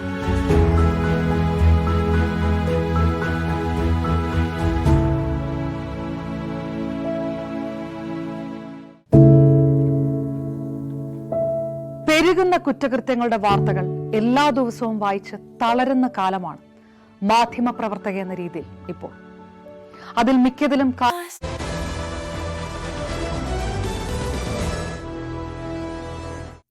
രാവിലെയിലേക്ക് വീണ്ടും സ്വാഗതം. ഈ ഇരട്ട വോട്ട് വിവാദവും കള്ളവോട്ട് വിവാദവും ഒക്കെ കത്തുന്ന സമയമാണെന്ന് പ്രേക്ഷകർക്ക് അറിയാമല്ലോ. MM മണിയുടെ മകൾക്കും ഇരട്ട വോട്ടെന്ന ആരോപണം. CPM Rajakkad area secretary Suma സുരേന്ദ്രന് 2 പഞ്ചായത്തിൽ വോട്ടുണ്ടെന്നാണ് ആരോപണം. രാജാക്കാട് ഗ്രാമപഞ്ചായത്തിലെ സ്ഥിര താമസക്കാരിയായ സുമയ്ക്ക് 5-ാം വാർഡിലാണ് വോട്ടുള്ളത്. മുൻപ് രാജകുമാരി പഞ്ചായത്തിന് 1-ാം വാർഡിൽ നിന്നും മത്സരിച്ച് പഞ്ചായത്ത് പ്രസിഡന്റ് ആവുകയും ചെയ്തിരുന്നു. ഇപ്പോഴും രാജകുമാരിയിലെ 1-ാം വാർഡിലും വോട്ടുണ്ടെന്നാണ് കോൺഗ്രസ് ആരോപണം. രാജകുമാരി ഗ്രാമപഞ്ചായത്തിൻ്റെ മുൻ പ്രസിഡന്റും ഇപ്പോൾ CPMൻ്റെ രാജാക്കാട് ഏരിയ സെക്രട്ടറിയുമായ ശ്രീമതി സുമാ സുരേന്ദ്രന് രാജകുമാരി 1-ാം വാർഡ് 307-ാം നമ്പർ വോട്ടറാണ്. എന്നാൽ ഈ വ്യക്തിക്ക് രാജാക്കാട് 5-ാം വാർഡിലെ 798-ാം നമ്പർ വോട്ടറും കൂടിയാണ്. അങ്ങനെ ഇരട്ട വോട്ടാണ്. 1998 മുതൽ ഇവരിവിടെ വോട്ട് ചെയ്യുന്നതാണ്. എന്നാൽ 2018 ഇവർ സ്ഥലം വിറ്റ് പ്രിൻസി ജോസഫ് ചക്കാങ്കൽ എന്ന ആളുടെ പേരിലാണ് ഇപ്പോൾ ഇവർ പറഞ്ഞിരിക്കുന്ന 1-ാം നമ്പർ വാർഡ് 1-ലെ 218-ാം നമ്പർ വീട്. അതുകൊണ്ട് 2018 അത് അവരുടെ വീടിന് ഉടമസ്ഥയിൽ നിന്ന് കൈമാറ്റം ചെയ്ത് പോയിട്ടുള്ളതാണ്. നിലവിൽ അതിനുശേഷം അവർക്ക് ഇവിടെ വീടില്ലാത്തതും സ്ഥിരതാമസമില്ലാത്തതാണ്. സ്ഥിരം രാജാക്കാടാണ് ഇവർ സ്ഥിരതാമസം. അതേസമയം രാജകുമാരിയിൽ താമസിച്ചിരുന്ന കാലത്താണ് അവിടെ വോട്ടുണ്ടായിരുന്നതെന്നും താമസം മാറിയതോടെ പേര് നീക്കം ചെയ്യാൻ അപേക്ഷ കൊടുത്തിരുന്നുവെന്നും സുമാ സുരേന്ദ്രൻ പറഞ്ഞു. അത് നേരത്തെ ഞാൻ രാജകുമാരി പഞ്ചായത്തിലെ താമസക്കാരിയും അവിടുത്തെ ജനപ്രതിനിധിയുമായിരുന്നു ദീർഘകാലം. അതിനുശേഷമാണ് ഞാൻ ഇങ്ങോട്ട് രാജാക്കാട് പഞ്ചായത്തിലേക്ക് താമസം മാറിയത്. അപ്പം ഈ പ്രാവശ്യത്തെ അതിനുശേഷം ഇപ്പോഴാണ് പഞ്ചായത്ത് ഇലക്ഷൻ വന്നത്. അപ്പോൾ ഈ പഞ്ചായത്ത് ഇലക്ഷൻ വന്നപ്പോൾ എൻ്റെ വോട്ട് സ്വാഭാവികമായും അവിടെ ഉണ്ട് എന്ന് എനിക്ക് ബോധ്യമുള്ളത് കൊണ്ട് തന്നെ ഞാൻ ആ വോട്ട് ക്യാൻസൽ ചെയ്യുന്നതിന് വേണ്ടി പഞ്ചായത്ത് ഓഫീസ് ഇവിടെ നമ്മുടെ NRCTയിലെ അക്ഷയ കേന്ദ്രം, നമ്മുടെ CPMൻ്റെ ജനസേവാ കേന്ദ്രമുണ്ട്, AKG സേവാ കേന്ദ്രം എന്നാണ് അതിൻ്റെ പേര്. അപ്പോൾ AKG സേവാ കേന്ദ്രം വഴി എൻ്റെ വോട്ട് ക്യാൻസൽ ചെയ്യുന്നതിന് വേണ്ടി ഞാൻ കൊടുത്തിരുന്നു. പക്ഷേ എന്തായാലും ജീവനക്കാരുടെ ഭാഗത്തുനിന്നുണ്ടായ ഒരു ഇടപെടലിൻ്റെ കുറവായിരിക്കും എന്ന് തോന്നുന്നു. എന്തായാലും അത് ഒഴിവായിട്ടില്ല എന്നാണ് എൻ്റെ ശ്രദ്ധയിൽ വന്നത്. ഇനി മറ്റൊരു വാർത്തയിലേക്ക് കടന്നാൽ കഴിഞ്ഞ ദിവസം കണ്ടതാണ് പ്രേക്ഷകർ. ലൈംഗിക ആരോപണം നേരിടുന്ന രാഹുൽ മാങ്കൂട്ടത്തിൽ MLA പിന്തുണച്ചുകൊണ്ട് രമേശ് പിഷാരടി രംഗത്തെത്തുന്ന കാഴ്ച. ഇപ്പോൾ രമേശ് പിഷാരടിക്കും രാഹുൽ മാങ്കൂട്ടത്തിനുമെതിരെ ഫേസ്ബുക്ക് പോസ്റ്റുമായി യൂത്ത് കോൺഗ്രസ് സംസ്ഥാന ജനറൽ സെക്രട്ടറി നീതു വിജയൻ രംഗത്തെത്തിയിരിക്കുകയാണ്. അഭിനയം രാഷ്ട്രീയമാക്കുന്നവർക്ക് ഒന്നും പ്രശ്നമല്ല, രാഷ്ട്രീയം സേവനമാക്കുന്നവർക്ക് പൊതുസമൂഹത്തെ അഭിമുഖീകരിക്കേണ്ടി വരുമെന്ന് നീതു വിജയൻ പറയുന്നു. പാർട്ടി രാഹുലിനെതിരെ നടപടിയെടുത്തത് FIRന്റെയും കോടതി വിധിയുടെയും അടിസ്ഥാനത്തിലല്ല, നേതൃത്വത്തിന് ലഭിച്ച പരാതികളുടെ ബോധ്യത്തിന്റെ അടിസ്ഥാനത്തിലാണ്. ഉയർന്നുവന്ന ആരോപണങ്ങൾ തള്ളിപ്പറയാൻ രാഹുൽ തയ്യാറാകാതിരിക്കുന്നത് ആശങ്ക ഉളവാക്കുന്നുവെന്നും വിമർശനമുണ്ട്. ഉമാ തോമസിനും KC വേണുഗോപാലിന്റെ ഭാര്യയ്ക്കും തന്റെ സഹപ്രവർത്തക സ്നേഹയ്ക്കും നേരിടേണ്ടി വന്ന സൈബർ അറ്റാക്ക് കണ്ട് ഭയന്നാണ് വനിതകൾ മൗനം തുടർന്നത്. ഇനിയും മൗനം തുടർന്നാൽ പല കഴുകന്മാരുടെയും കണ്ണുകൾ പുതിയ നിരയിലെ പെൺകൊടികൾക്ക് നേരെ തിരിയുമെന്നും നീതു വിജയന്റെ FB പോസ്റ്റിൽ പറയുന്നു. ആലപ്പുഴയിൽ വായ്പയ്ക്കായി KSFEയിൽ ഈട് നൽകിയ ആധാരങ്ങൾ ഉപയോഗിച്ച് ജീവനക്കാരൻ തട്ടിപ്പ് നടത്തിയ കേസിൽ പ്രതി പിടിയിൽ. KSFE ആലപ്പുഴ അസിസ്റ്റന്റ് ജനറൽ ഓഫീസിലെ സ്പെഷ്യൽ ഗ്രേഡ് അസിസ്റ്റന്റ് രാജീവാണ് അറസ്റ്റിലായത്. 30 ലക്ഷം രൂപയുടെ തട്ടിപ്പ് രാജീവ് നടത്തിയതായാണ് പരാതി. ഈടായി നൽകുന്ന ആധാരങ്ങൾ ഉപയോഗിച്ച് വിവിധ ബ്രാഞ്ചുകളിൽ തട്ടിപ്പ് നടത്തിയ സംഭവം News 18 ആണ് പുറത്തുകൊണ്ടുവന്നത്. വായ്പയ്ക്കായി നൽകിയ രേഖകൾ സ്വന്തം ചിട്ടിക്ക് ഈടായി നൽകിയാണ് രാജീവ് തട്ടിപ്പ് നടത്തിയത്. പഞ്ചായത്ത് ജീവനക്കാരിയായ ഭാര്യ, അമ്മ എന്നിവരുടെ പേരുകളിലുള്ള ചിട്ടികൾക്ക് ഈടായി മറ്റുള്ളവർ നൽകിയ ആധാരങ്ങൾ ദുരുപയോഗം ചെയ്തതായി കണ്ടെത്തി. KSFE ആലപ്പുഴ ഈവനിംഗ് ബ്രാഞ്ചിൽ വായ്പയ്ക്കായി ഈട് നൽകിയ ആധാരം കലവൂർ ബ്രാഞ്ചിൽ രാജീവിന്റെ ഭാര്യയുടെ പേരിലുള്ള ചിട്ടിക്കായി നൽകിയതായും കണ്ടെത്തിയിട്ടുണ്ട്. സുമ എന്ന സ്ത്രീയുടെ പരാതിയുടെ അടിസ്ഥാനത്തിൽ മണ്ണഞ്ചേരി പോലീസാണ് രാജീവിനെ പിടികൂടിയത്. വായ്പ തിരിച്ചടച്ചു കഴിഞ്ഞാണ് ഞങ്ങൾ ആധാരം ചോദിക്കുമ്പോഴത്തേക്കുമാണ് പറയുന്നത് ഒരെണ്ണവേ ഉള്ളൂ, ഒരെണ്ണം ഇല്ലെന്ന് പറയുന്നു. അത് നിങ്ങൾക്ക് നിങ്ങളുടെ ലോണിന് വേണ്ടി ഉപയോഗിച്ചിരിക്കുന്നത് ഏത് ആധാരം മാത്രമാണ്? ഞങ്ങളുടെ ലോണിന് ഭർത്താവിന്റെ ആധാരമാണ് ലോണിന് വേണ്ടിയിട്ട് ഉപയോഗിച്ചിരിക്കുന്നത്. അതായത് വഴിക്കെന്ന് പറഞ്ഞ കുറവ് ഭൂമിയുള്ള ആധാരമാണ്, കൊടുത്ത ആധാരമാണ് ഞങ്ങളുടെ ആവശ്യത്തിനായി ഉപയോഗിച്ചിരിക്കുന്നത്. സുമയെ കൂടാതെ വീട് നിർമ്മാണത്തിനായി 8 ലക്ഷം രൂപ വായ്പ നൽകാമെന്ന് പറഞ്ഞാണ് രാജീവ്, ബന്ധുവും ആപ്പൂർ സ്വദേശിയുമായ രവീന്ദ്രൻ, ഭാര്യ മണിക്കുട്ടി എന്നിവർ താമസിക്കുന്ന 10 സെന്റ് പുരയിടത്തിന്റെ ആധാരം ഈടായി വാങ്ങി തട്ടിപ്പ് നടത്തിയത്. വായ്പാ നടപടിക്രമങ്ങൾ പൂർത്തീകരിച്ച ശേഷം 8 ലക്ഷം രൂപ KSFയിൽ നിന്നും രവീന്ദ്രന്റെ പേരുള്ള അക്കൗണ്ടിലേക്ക് വരികയും ചെയ്തു. മാസത്തിരിച്ചടവിനുള്ള 12,000 രൂപ തന്റെ കൈവശം തന്നാൽ മതിയെന്ന് രാജീവ് പറഞ്ഞതിന്റെ അടിസ്ഥാനത്തിൽ പല തവണകളിലായി 8 ലക്ഷം രൂപയും ഇവർ തിരിച്ചടച്ചു. പിന്നീട് ചായക്കട തൊഴിലാളിയായ രവീന്ദ്രന്റെ വീട് ജപ്തി ചെയ്യാനായി KSF ജീവനക്കാർ എത്തിയപ്പോഴാണ് തട്ടിപ്പിന്റെ വിവരം രവീന്ദ്രൻ അറിയുന്നത്. അറസ്റ്റിലായ മണ്ണഞ്ചേരി പോലീസിനെ കൂടാതെ ആലപ്പുഴ സൗത്ത് പോലീസും രാജീവിനെതിരെ കേസെടുത്തിരുന്നു. പരാതിയെ തുടർന്ന് രാജീവിനെ KSF സസ്പെൻഡ് ചെയ്തു. KSF വിജിലൻസ് വിഭാഗവും സംഭവത്തിൽ അന്വേഷണം നടത്തുന്നുണ്ട്. ശരണ്യ സ്നേഹജൻ, ന്യൂസ് 18, ആലപ്പുഴ. ഇടുക്കി മൂന്നാറിൽ 6 കോടി രൂപ ചെലവഴിച്ച് നിർമ്മിച്ച റോഡ് മഴ പെയ്തതോടെ കുണ്ടും കുഴിയുമായി. ഇതോടെ യാത്രാ ദുരിതത്തിലാണ് തോട്ടം തൊഴിലാളികൾ. 1 വർഷം മുൻപാണ് Munnar silent Valley road BMBC നിലവാരത്തിൽ നിർമ്മിച്ചത്. 19 കിലോമീറ്റർ ദൈർഘ്യമുള്ള റോഡിന്റെ നിർമ്മാണത്തിന് വേണ്ട നിലവാരമില്ലെന്ന ആരോപണം നേരത്തെ തന്നെ ഉയർന്നിരുന്നു. വിനോദസഞ്ചാരികൾ ഏറെ ഇഷ്ടപ്പെടുന്ന മീശപ്പുലി മലയിലേക്ക് പോകുന്ന പ്രധാന പാതയാണ് ഇടുക്കിയിലെ മൂന്നാർ സൈലന്റ് വാലി റോഡ്. മുൻപ് ഇതുവഴി KSRTC ബസ് സർവീസ് നടത്തിയിരുന്നു. പ്രളയത്തിൽ മണ്ണിടിഞ്ഞ് റോഡ് ഗതാഗതം താറുമാറായതോടെ KSRTC സർവീസ് നിർത്തി. ഇതോടെ തോട്ടം തൊഴിലാളികൾ എസ്റ്റേറ്റിലേക്ക് പോകുന്നതിനും വിനോദസഞ്ചാരികൾ മീശപ്പുലിമല സന്ദർശിക്കുന്നതിനും ട്രിപ്പ് ജീപ്പുകളെ ആശ്രയിക്കേണ്ടി വന്നു. പ്രളയത്തിൽ പൂർണ്ണമായി റോഡില്ലാതെയായി. വർഷങ്ങൾ പിന്നിട്ടെങ്കിലും റോഡിന്റെ പണി പൂർത്തിയാക്കാൻ അധികൃതർ തയ്യാറായില്ല. തൊഴിലാളികൾ റോഡ് ഉപരോധമടക്കമുള്ള സമരം പലവട്ടം നടത്തി. ഇതോടെ റോഡ് 1 വർഷം മുൻപ് നന്നാക്കി. KSRTC അടക്കം സർവീസ് പുനരാരംഭിച്ചു. എന്നാൽ മഴ ശക്തമായതോടെ റോഡ് കുളമായി. ചെറിയ വാഹനങ്ങൾക്ക് പോലും കടന്നു പോകാനാകാതെയായി. மூணாறுலேருந்து சைலண்ட் வேலி செல்லக்கூடிய பாதை பார்த்தீங்கன்னா மூணார் டவுன்லேருந்து நம்ம நெத்திக்குடி கூடாரவள பாகத்துக்கு போகக்கூடிய வாகனங்கள் மற்ற போக்குவரத்து ரோடு இப்போ சமீபத்தில் போட்ட ரோடு ஒரு 6 கோடி ரூபா ப்ராஜெக்ட்னு சொல்லி இப்போ செஞ்ச ரோடு இப்போ ரொம்ப மோசமான நிலைமையில் ஆயிடுச்சு. அதை உடனே பரிசீலனை பண்ணி அந்த ரோடை சரி பண்ணி தரணும். ரொம்ப ஒரு அவசர காலத்துக்கு கூட போக முடியல. ஒரு 3-4 கிலோமீட்டருக்கு பார்த்தீங்கன்னா ரொம்ப மோசமான நிலைமையில் இருக்குது. அதை உடனடியாக பரிகாரம் பண்ணி அதை ரோடை சரி பண்ணுறதுக்கான வாய்ப்பை ஏற்படுத்தி தரணுன்றது எங்களுடைய கோரிக்கை. 6 കോടി രൂപ ചെലവഴിച്ചാണ് 19 കിലോമീറ്റർ ദൈർഘ്യമുള്ള റോഡ് നിർമ്മിച്ചത്. എന്നാൽ നിലവാരമില്ലാതെ റോഡ് നിർമ്മിച്ചതാണ് തകർച്ചയ്ക്ക് കാരണമെന്നാണ് ആക്ഷേപം. ന്യൂസ് 18 ഇടുക്കി. കോഴിക്കോട് നഗരത്തെയും ഫറോക്കിനെയും ബന്ധിപ്പിക്കുന്ന ഫറോക്ക് പഴയ പാലം അപകടാവസ്ഥയിൽ. ബ്രിട്ടീഷുകാരുടെ കാലത്ത് നിർമ്മിച്ച പാലത്തിന്റെ അടിഭാഗത്തെ ഗർഡറുകൾ പലയിടങ്ങളിലും തുരുമ്പെടുത്ത് ദ്രവിച്ച നിലയിലാണ്. കഴിഞ്ഞ 3 വർഷത്തിനിടെ അറ്റകുറ്റപ്പണിക്കും ദീപാലങ്കാരത്തിനും മാത്രമായി 2.5 കോടി ചെലവഴിച്ച പാലത്തിനാണ് ഈ ദുർഗതി.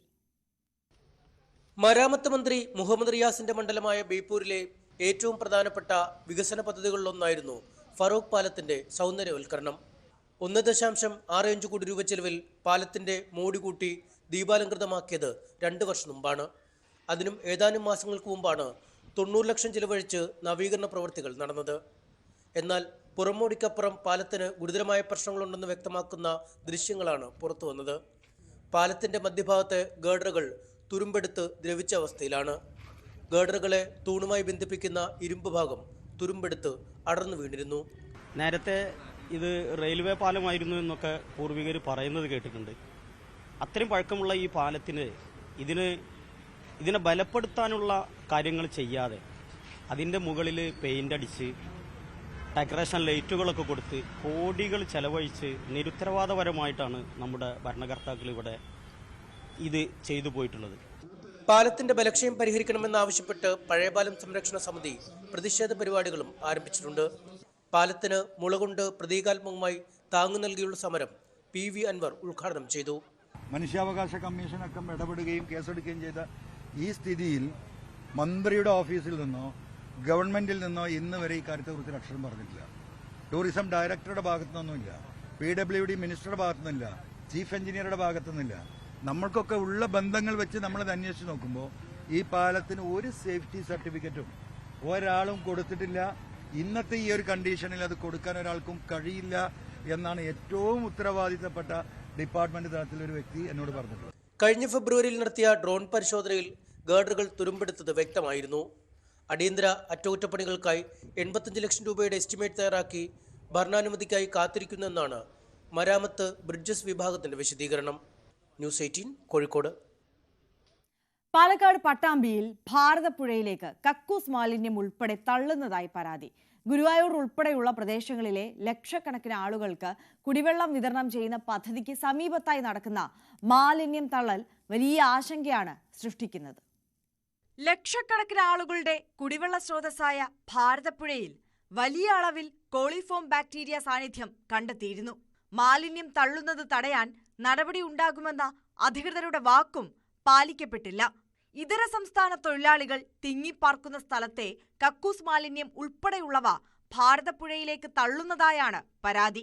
താമസിപ്പിക്കുന്ന പാർപ്പിടങ്ങളിൽ നിന്നും സ്ഥിരമായി അവരുടെ മലിനജലം വിസർജനം ഇതെല്ലാം അവർ ബിൽഡിങ്ങിൽ നിന്നും പുഴയിലേക്ക് സ്ഥിരമായി ഒഴുക്കുന്ന ഒരു കാഴ്ചയാണ് നിലവിലുള്ളത്. ഇതിനു മുമ്പും ഒരുപാട് തവണ പരാതി കൊടുത്തിട്ടും ബിൽഡിംഗ് ഓണേഴ്സ് അത് വീണ്ടും വീണ്ടും തുടർന്നുകൊണ്ടിരിക്കുകയാണ്. മുനിസിപ്പാലിറ്റി അധികാരികൾക്കും എല്ലാം ഞങ്ങൾ പരാതി കൊടുത്തിട്ടും ഒരു ചെറിയ ഫൈനിൽ ഒതുങ്ങി അത് വീണ്ടും അവർ അതിലേക്ക് വീണ്ടും ഇതുപോലെ ഒരു കുറച്ച് കാലതാമസം കഴിഞ്ഞാൽ മലിനജലം പുഴയിലേക്ക് ഒഴുക്കുന്ന ഒരു സ്ഥിതിയാണ് ഇപ്പോൾ നിലവിലുള്ളത്. ഞങ്ങൾ ഇതുമായി മുന്നോട്ട് പോയി കളക്ടർക്ക് വരെ പരാതി കൊടുത്തിട്ടുണ്ട്. ഇതര സംസ്ഥാന തൊഴിലാളി ക്വാർട്ടേഴ്സുകളിൽ നിന്നും വലിയ തോതിലാണ് പ്ലാസ്റ്റിക് കക്കൂസ് മാലിന്യം ഭാരതപ്പുഴയിലേക്ക് ഒഴുക്കുന്നത്. പ്രത്യേകം ചാൽ നിർമ്മിച്ചാണ് ഇവ പുഴയിലേക്ക് തള്ളുന്നത്. പ്രദേശത്ത് ദുർഗന്ധവും രൂക്ഷമാണ്. രാത്രികാലങ്ങളിലാണ് സാമൂഹ്യ വിരുദ്ധരുടെ നേതൃത്വത്തിൽ മാലിന്യം തള്ളുന്നത് എന്നും ജില്ലാ കളക്ടർക്ക് നൽകിയ പരാതിയിൽ പറയുന്നു. പട്ടാമ്പി നഗരസഭ ആരോഗ്യ വിഭാഗത്തിന് പല തവണ പരാതി നൽകിയിട്ടും നടപടി ഉണ്ടായില്ലെന്നും ആക്ഷേപമുണ്ട്. വീടിന്റെ പെർമിറ്റിലാണ് ഇവരിതൊക്കെ ചെയ്തുകൊണ്ടിരിക്കുന്നത്. ഒരു കെട്ടിടം കെട്ടിപ്പൊക്കണമെങ്കിൽ അതിന് ലോഡ്ജിന്റെ പെർമിറ്റും കാര്യങ്ങളും വേണം. ഇത് 1-2 ആളുകൾ താമസിക്കേണ്ട റൂമിൽ ഏകദേശം കുത്തി നിറച്ച് പെർ റെഡിന് ഒരു എമൗണ്ട് കണക്കാക്കി ഇവർ പണത്തിനുള്ള ആക്രാന്തം മൂത്ത് അവരുടെ കംപ്ലീറ്റ് തീട്ടും മൂത്തും പുഴയിലേക്ക് ഇടേണ്ട ഒരു സാഹചര്യമാണ്. അതിന് വേണ്ട നടപടി ഈ ഒരു കാലം വരെ ഏകദേശം 10-12 കൊല്ലത്തോളമായി ഇതിന് വേണ്ട ഒരു നടപടികളും എടുത്തിട്ടില്ല. ആ ഒരു നടപടി ഇനി ഞങ്ങൾ കണ്ടുകിട്ട് ജനങ്ങൾ ഒരു നടപടി ഉദ്യോഗസ്ഥരുടെ ഭാഗത്ത് കണ്ടില്ലെങ്കിൽ ഞങ്ങൾ സ്ഥിരമായിട്ട് സമരമായിട്ട് ഇതിന്റെ അധികാരികളെ എവിടെ വെച്ചാൽ ഉദ്യോഗസ്ഥരെ വെച്ചാൽ അവിടേക്ക് പോകും. പാലക്കാട്, മലപ്പുറം, തൃശൂർ ജില്ലകളിലെയും ഗുരുവായൂർ പ്രദേശങ്ങളിലുമുള്ള കുടിവെള്ള വിതരണ പദ്ധതികളുടെ കിണറുകൾ സ്ഥിതി ചെയ്യുന്ന വെള്ളിയാങ്കല്ല് ജലസംഭരണിയുടെ തൊട്ടടുത്തായാണ് മാലിന്യം ഒഴുക്കുന്നത്. പട്ടാമ്പി നഗരസഭയുടെ കുടിവെള്ള പദ്ധതിയുടെ കിണറും തൊട്ടടുത്ത് സ്ഥിതി ചെയ്യുന്നുണ്ട്. ന്യൂസ് 18 പട്ടാമ്പി. മറ്റൊരു വാർത്തയിലേക്ക് പോയാൽ ഇടുക്കി തടിയമ്പാട് പാലം നിർമ്മാണം ഉടൻ തുടങ്ങും. 32 കോടി രൂപ ചെലവിട്ടാണ് നിർമ്മാണം. വാഴത്തോപ്പ്, മരിയാപുരം പഞ്ചായത്തുകളെ തമ്മിൽ ബന്ധിപ്പിച്ചുകൊണ്ടുള്ള യാത്ര സുഗമമാക്കും എന്നതിനോടൊപ്പം വലിയ വികസന സാധ്യതകളും പാലത്തിന്റെ പൂർത്തീകരണത്തോടെ ലക്ഷ്യം വെക്കുന്നുണ്ട്. അരനൂറ്റാണ്ടിലധികം പഴക്കമുണ്ട് തടിയമ്പാട് പാലത്തിന്. ചെറുതോണി ഡാമിന്റെ ഷട്ടറുകൾ തുറക്കുമ്പോൾ അടക്കം പാലം മുങ്ങും. പെരിയാറിലെ കുത്തൊഴുക്കിൽ നിരവധി തവണ കേടുപാടുകൾ സംഭവിച്ചു. പ്രളയത്തിൽ സാരമായ നാശമുണ്ടായി. പാലം നവീകരിച്ച് ഗതാഗതം പുനഃസ്ഥാപിച്ചപ്പോഴും തടിയമ്പാട് പുതിയൊരു പാലം എന്ന ആവശ്യത്തിൽ നാട്ടുകാർ ഉറച്ചു നിന്നു. ഇപ്പോൾ പാലത്തിന്റെ ടെൻഡർ നടപടികൾ പൂർത്തിയായി. ഈ പ്രദേശത്തെ വികസനത്തിനും വളരെ പ്രാധാന്യം നൽകുന്ന ഒരു റോഡാണിത്. കടന്നുപോയ ജനപ്രതിനിധികളെല്ലാം ഇതിനുവേണ്ടി ശ്രമകരമായ പ്രവർത്തനങ്ങൾ നടത്തിയെങ്കിലും അത് യാഥാർത്ഥ്യമാക്കുന്നതിന് ഇപ്പോഴത്തെ ഇടുക്കി MP ഡീൻ കുര്യാക്കോസ് ചെയ്ത പ്രവർത്തനങ്ങൾ മഹനീയവും പ്രോത്സാഹനജനകവുമാണ്. കൂടുതൽ ആളുകൾക്ക് പ്രയോജനം ചെയ്യുന്നതിലൂടെ കാർഷിക മേഖലയ്ക്കും അതുപോലെ വിദ്യാഭ്യാസ മേഖലയ്ക്കും ജില്ലാ ആശുപത്രി, കളക്ടറേറ്റ് എന്നിവിടങ്ങളിലേക്ക് യാത്ര ചെയ്യുന്നതിനും ഈ പാലം പൂർത്തിയാകുന്നതോടെ വളരെ സുഗമമാകും. 223 മീറ്റർ നീളമുള്ള തടിയമ്പാട് പാലം ഇടുക്കിയിൽ പെരിയാറിനു കുറുകെയുള്ള ഏറ്റവും വലിയ പാലമാണ്. വാഴത്തോപ്പ്, മരിയാപുരം പഞ്ചായത്തുകളെ ബന്ധിപ്പിച്ചാണ് നിർമ്മാണം. മരിയാപുരം, കാമാക്ഷി, ഇരട്ടയാർ പഞ്ചായത്തുകളിലൂടെ കട്ടപ്പന, നെടുങ്കണ്ടം, കമ്പം മേഖലകളിലേക്ക് ചരക്ക് വാഹനങ്ങൾ കടന്നുപോകാൻ ഇതുവഴി സാധിക്കും.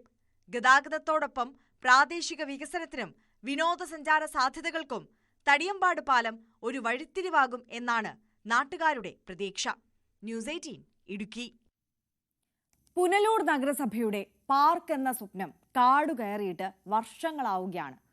പാർക്ക് നിർമ്മാണത്തിനും നവീകരണത്തിനുമായി ഫണ്ട് അനുവദിച്ചെങ്കിലും നൽകിയെങ്കിലും പാർക്ക് സ്വപ്നമായി തന്നെ ഇന്നും അവശേഷിക്കുന്നു.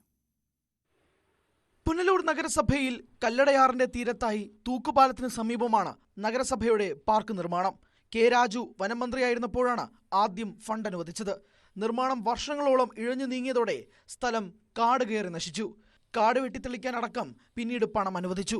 പക്ഷേ ഇപ്പോഴും ഇതാണ് സ്ഥിതി. ഇഴജന്തുക്കളുടെ താവളമായി. ഇരുട്ട് വീണാൽ മദ്യപാന്മാരുടെ താവളം. പുനലൂരിൽ നിലവിൽ ഒരു പാർക്ക് ഇപ്പോൾ ഇല്ല. KSRTC ബസ് സ്റ്റാൻഡിന്റെ പുറകുവശത്തായി MLA ഫണ്ടിൽ നിന്നും വകമാറ്റിയ ഫണ്ട് ഉപയോഗിച്ചാണ് അവിടെ ഒരു പാർക്ക് നിർമ്മിച്ചത്. എന്നാൽ ഇപ്പോൾ സാമൂഹ്യ വിരുദ്ധരുടെ ഒരു കേന്ദ്രമായി പ്രവർത്തിക്കുകയാണ് ഇവിടം. ഇവിടെ ഇപ്പോൾ നമ്മൾ കണ്ടാൽ കാട് കയറി മൊത്തം മൂടിയൊരു സ്ഥിതിയാണ്. പാമ്പുകളുടെ ആവാസ കേന്ദ്രവും ഇവിടെയുള്ള കൈവരികൾ എല്ലാം തകർന്ന നിലയിലും കെട്ടിടം തകർന്ന നിലയിലുമാണ്. നഗരസഭ ആരംഭിച്ച് പാതി വഴിയിലിട്ടുപോയ പല പദ്ധതികളിൽ ഒന്നായി കല്ലടയാറിന്റെ തീരത്തെ പാർക്കും മാറുമോ? ന്യൂസ് 18 പുനലൂർ. പാറശാല ആശുപത്രിയിൽ വെള്ളമില്ലാതെ രോഗികൾ ദുരിതത്തിലാണ്. ഒരാഴ്ചയിലധികമായി കുട്ടികളുടെ വാർഡിൽ പോലും വെള്ളമില്ല. പാറശാല താലൂക്ക് ആശുപത്രിയിൽ വെള്ളമില്ലാതെ വലയുകയാണ് രോഗികളും കൂട്ടിരിപ്പുകാരും. രണ്ടാം നിലയിൽ പ്രവർത്തിക്കുന്ന കുട്ടികളുടെ വാർഡിൽ കുഞ്ഞുങ്ങളെ തനിച്ചാക്കി വെള്ളത്തിന് വേണ്ടി അലയേണ്ട അവസ്ഥയാണ് ഇവിടെയുള്ള അമ്മമാർക്ക്. വെള്ളത്തിന്റെ ബുദ്ധിമുട്ടെന്ന് പറഞ്ഞാൽ അരമണിക്കൂർ വെള്ളം കാണും. പിന്നെ വെള്ളത്തിന്റെ ഉപയോഗിക്കാനുള്ള ഇതില്ല. പിന്നെ നമ്മൾ കാഷ്വാലിറ്റി പോയി വേണം വെള്ളം എടുക്കാൻ, അല്ലെങ്കിൽ താഴെ ബാത്റൂമിൽ പോയി വെള്ളം എടുക്കാനാണ്. രണ്ട് കുഞ്ഞുങ്ങളെ കൊണ്ട് അഡ്മിറ്റാണ്. അത് പറ്റുന്ന കാര്യമല്ല. ബക്കറ്റ് വാങ്ങിച്ചു വെച്ച് വെള്ളം പിടിക്കാനാണ് ചില അധികൃതരോട് ചോദിക്കുമ്പോൾ അവർ പറയുന്നത്. പ്ലംബിംഗ് കംപ്ലൈൻ്റ് എന്നാണ് പറയുന്നത്. കുറച്ച് നേരം വരും, പെട്ടെന്ന് തന്നെ അങ്ങ് പോകും. 5 മിനിറ്റ് നിൽക്കും, പെട്ടെന്ന് അങ്ങ് പോകും. എന്നിട്ട് നമ്മൾ ചോദിച്ചപ്പം പറയുന്നത് ഇത് ബക്കറ്റ് എടുത്ത് പിടിച്ചു വയ്ക്കാനാണ് പറയുന്നത്.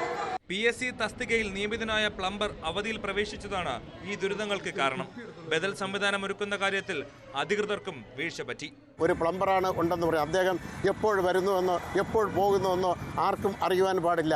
ഒരാളില്ലെങ്കിൽ മറ്റൊരു സംവിധാനം ഉണ്ടാക്കുവാനും ഇതിന് ഭരണാനുമതിയുള്ള ബ്ലോക്ക് പഞ്ചായത്ത് തയ്യാറാകുന്നില്ല. അടിയന്തരമായി ബ്ലോക്ക് പഞ്ചായത്ത്, ഗവൺമെൻറ്, MLA എല്ലാം ഇടപെട്ട് പാറശാല ആശുപത്രിയിൽ കുടിവെള്ളക്ഷാമം പരിഹരിച്ചുകൊണ്ട് പ്രതിദിനം ഇവിടെ കടന്നു വരുന്ന ആയിരക്കണക്കിന് രോഗികൾക്ക് അവർക്ക് ദിനചര്യ നടത്തുന്നതിലേക്ക് വേണ്ടിയുള്ള കുടിവെള്ളക്ഷാമം പരിഹരിക്കുന്നതിലേക്ക് വേണ്ടിയുള്ള നടപടികൾ സ്വീകരിക്കണമെന്ന് വളരെ ശക്തമായിട്ട് ഞങ്ങൾ ആവശ്യപ്പെടുന്നു.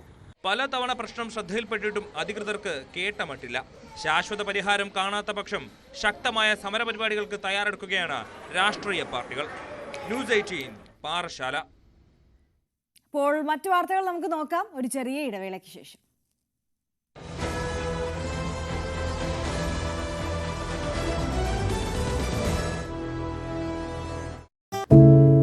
ഞാൻ എവിടെ എത്തുമെന്ന് പറയുന്ന നായകനെ വേണ്ട എന്ന് പറയാൻ ഒരിക്കലും നമുക്ക് കഴിഞ്ഞിട്ടില്ല. എല്ലാ പ്രതിസന്ധികളിൽ നിന്നും എഴുന്നേറ്റ് വരാൻ ലഹരി ഒപ്പം വേണമെന്നും വിഷമത്തിലും സന്തോഷത്തിലുമെല്ലാം ലഹരി കൂടെ ഉണ്ടാകണം എന്ന് പറഞ്ഞു.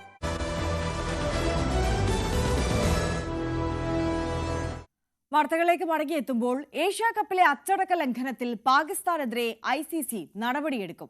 മാച്ച് റഫറിയുടെ മുറിക്കുള്ളിൽ അനുവാദമില്ലാതെ വീഡിയോ ചിത്രീകരിച്ചതിന് ICC CEO സഞ്ജോത് ഗുപ്തയാണ് PCBക്ക് നോട്ടീസ് അയച്ചത്. മാച്ച് റഫറി ആൻഡി പൈക്രോഫ്റ്റുമായി കോച്ച് മൈക്ക് ഹസനും ക്യാപ്റ്റൻ സൽമാൻ അഗയും കൂടിക്കാഴ്ച നടത്തുന്നതാണ് പാക് മീഡിയ മാനേജർ പകർത്തിയത്. മാച്ച് റഫറി മാപ്പ് പറഞ്ഞുവെന്ന് PCBയുടെ വാർത്താക്കുറിപ്പിലും ICC വിശദീകരണം തേടിയെന്നാണ് സൂചന. എൽദോ പോൾ പുതുശ്ശേരി കൂടുതൽ വിവരങ്ങളുമായി നമുക്കൊപ്പം ചേരുകയാണ്. Eldho, good morning. ഇപ്പോൾ ഗുരുതരമായ 2-3 കുറ്റങ്ങൾ ICC ചൂണ്ടിക്കാണിക്കുന്നുണ്ടല്ലോ. അപ്പോൾ കടുപ്പമേറിയ നടപടി പാക് ടീമിനെതിരെ ഉണ്ടാകും എന്നാണോ പ്രതീക്ഷിക്കേണ്ടത്? അങ്ങനെ തന്നെ പ്രതീക്ഷിക്കണം ആര്യ. എന്നാലും ഗുഡ് മോർണിംഗ്. പാകിസ്ഥാൻ ക്രിക്കറ്റ് ടീമിനെതിരെ ICC കൃത്യമായുള്ള നിലപാട് സ്വീകരിക്കുന്നു എന്നാണ് മനസ്സിലാക്കുന്നത്. അതായത് UAEക്കെതിരായിട്ടുള്ള പാകിസ്ഥാന്റെ മത്സരത്തിൽ വലിയ തോതിൽ നാടകീയ രംഗങ്ങൾ സംഭവിച്ചിരുന്നു. മത്സരത്തിന് മുമ്പ് നമുക്കറിയാം 1 മണിക്കൂർ വൈകിയാണ് UAE പാകിസ്ഥാൻ മത്സരം ആരംഭിച്ചത്.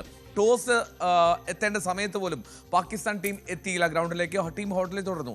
ഇതിനുശേഷം ഈ മത്സരം ബഹിഷ്കരിക്കുമെന്നുള്ള പാകിസ്ഥാന്റെ തുടർ ഭീഷണികളിൽ ICC മാച്ച് റഫറിയുമായി സംസാരിക്കാനുള്ള അനുവാദം കോച്ച് മൈക്ക് ഹസനും ക്യാപ്റ്റൻ സൽമാൻ അഗയ്ക്കും നൽകുകയുണ്ടായി.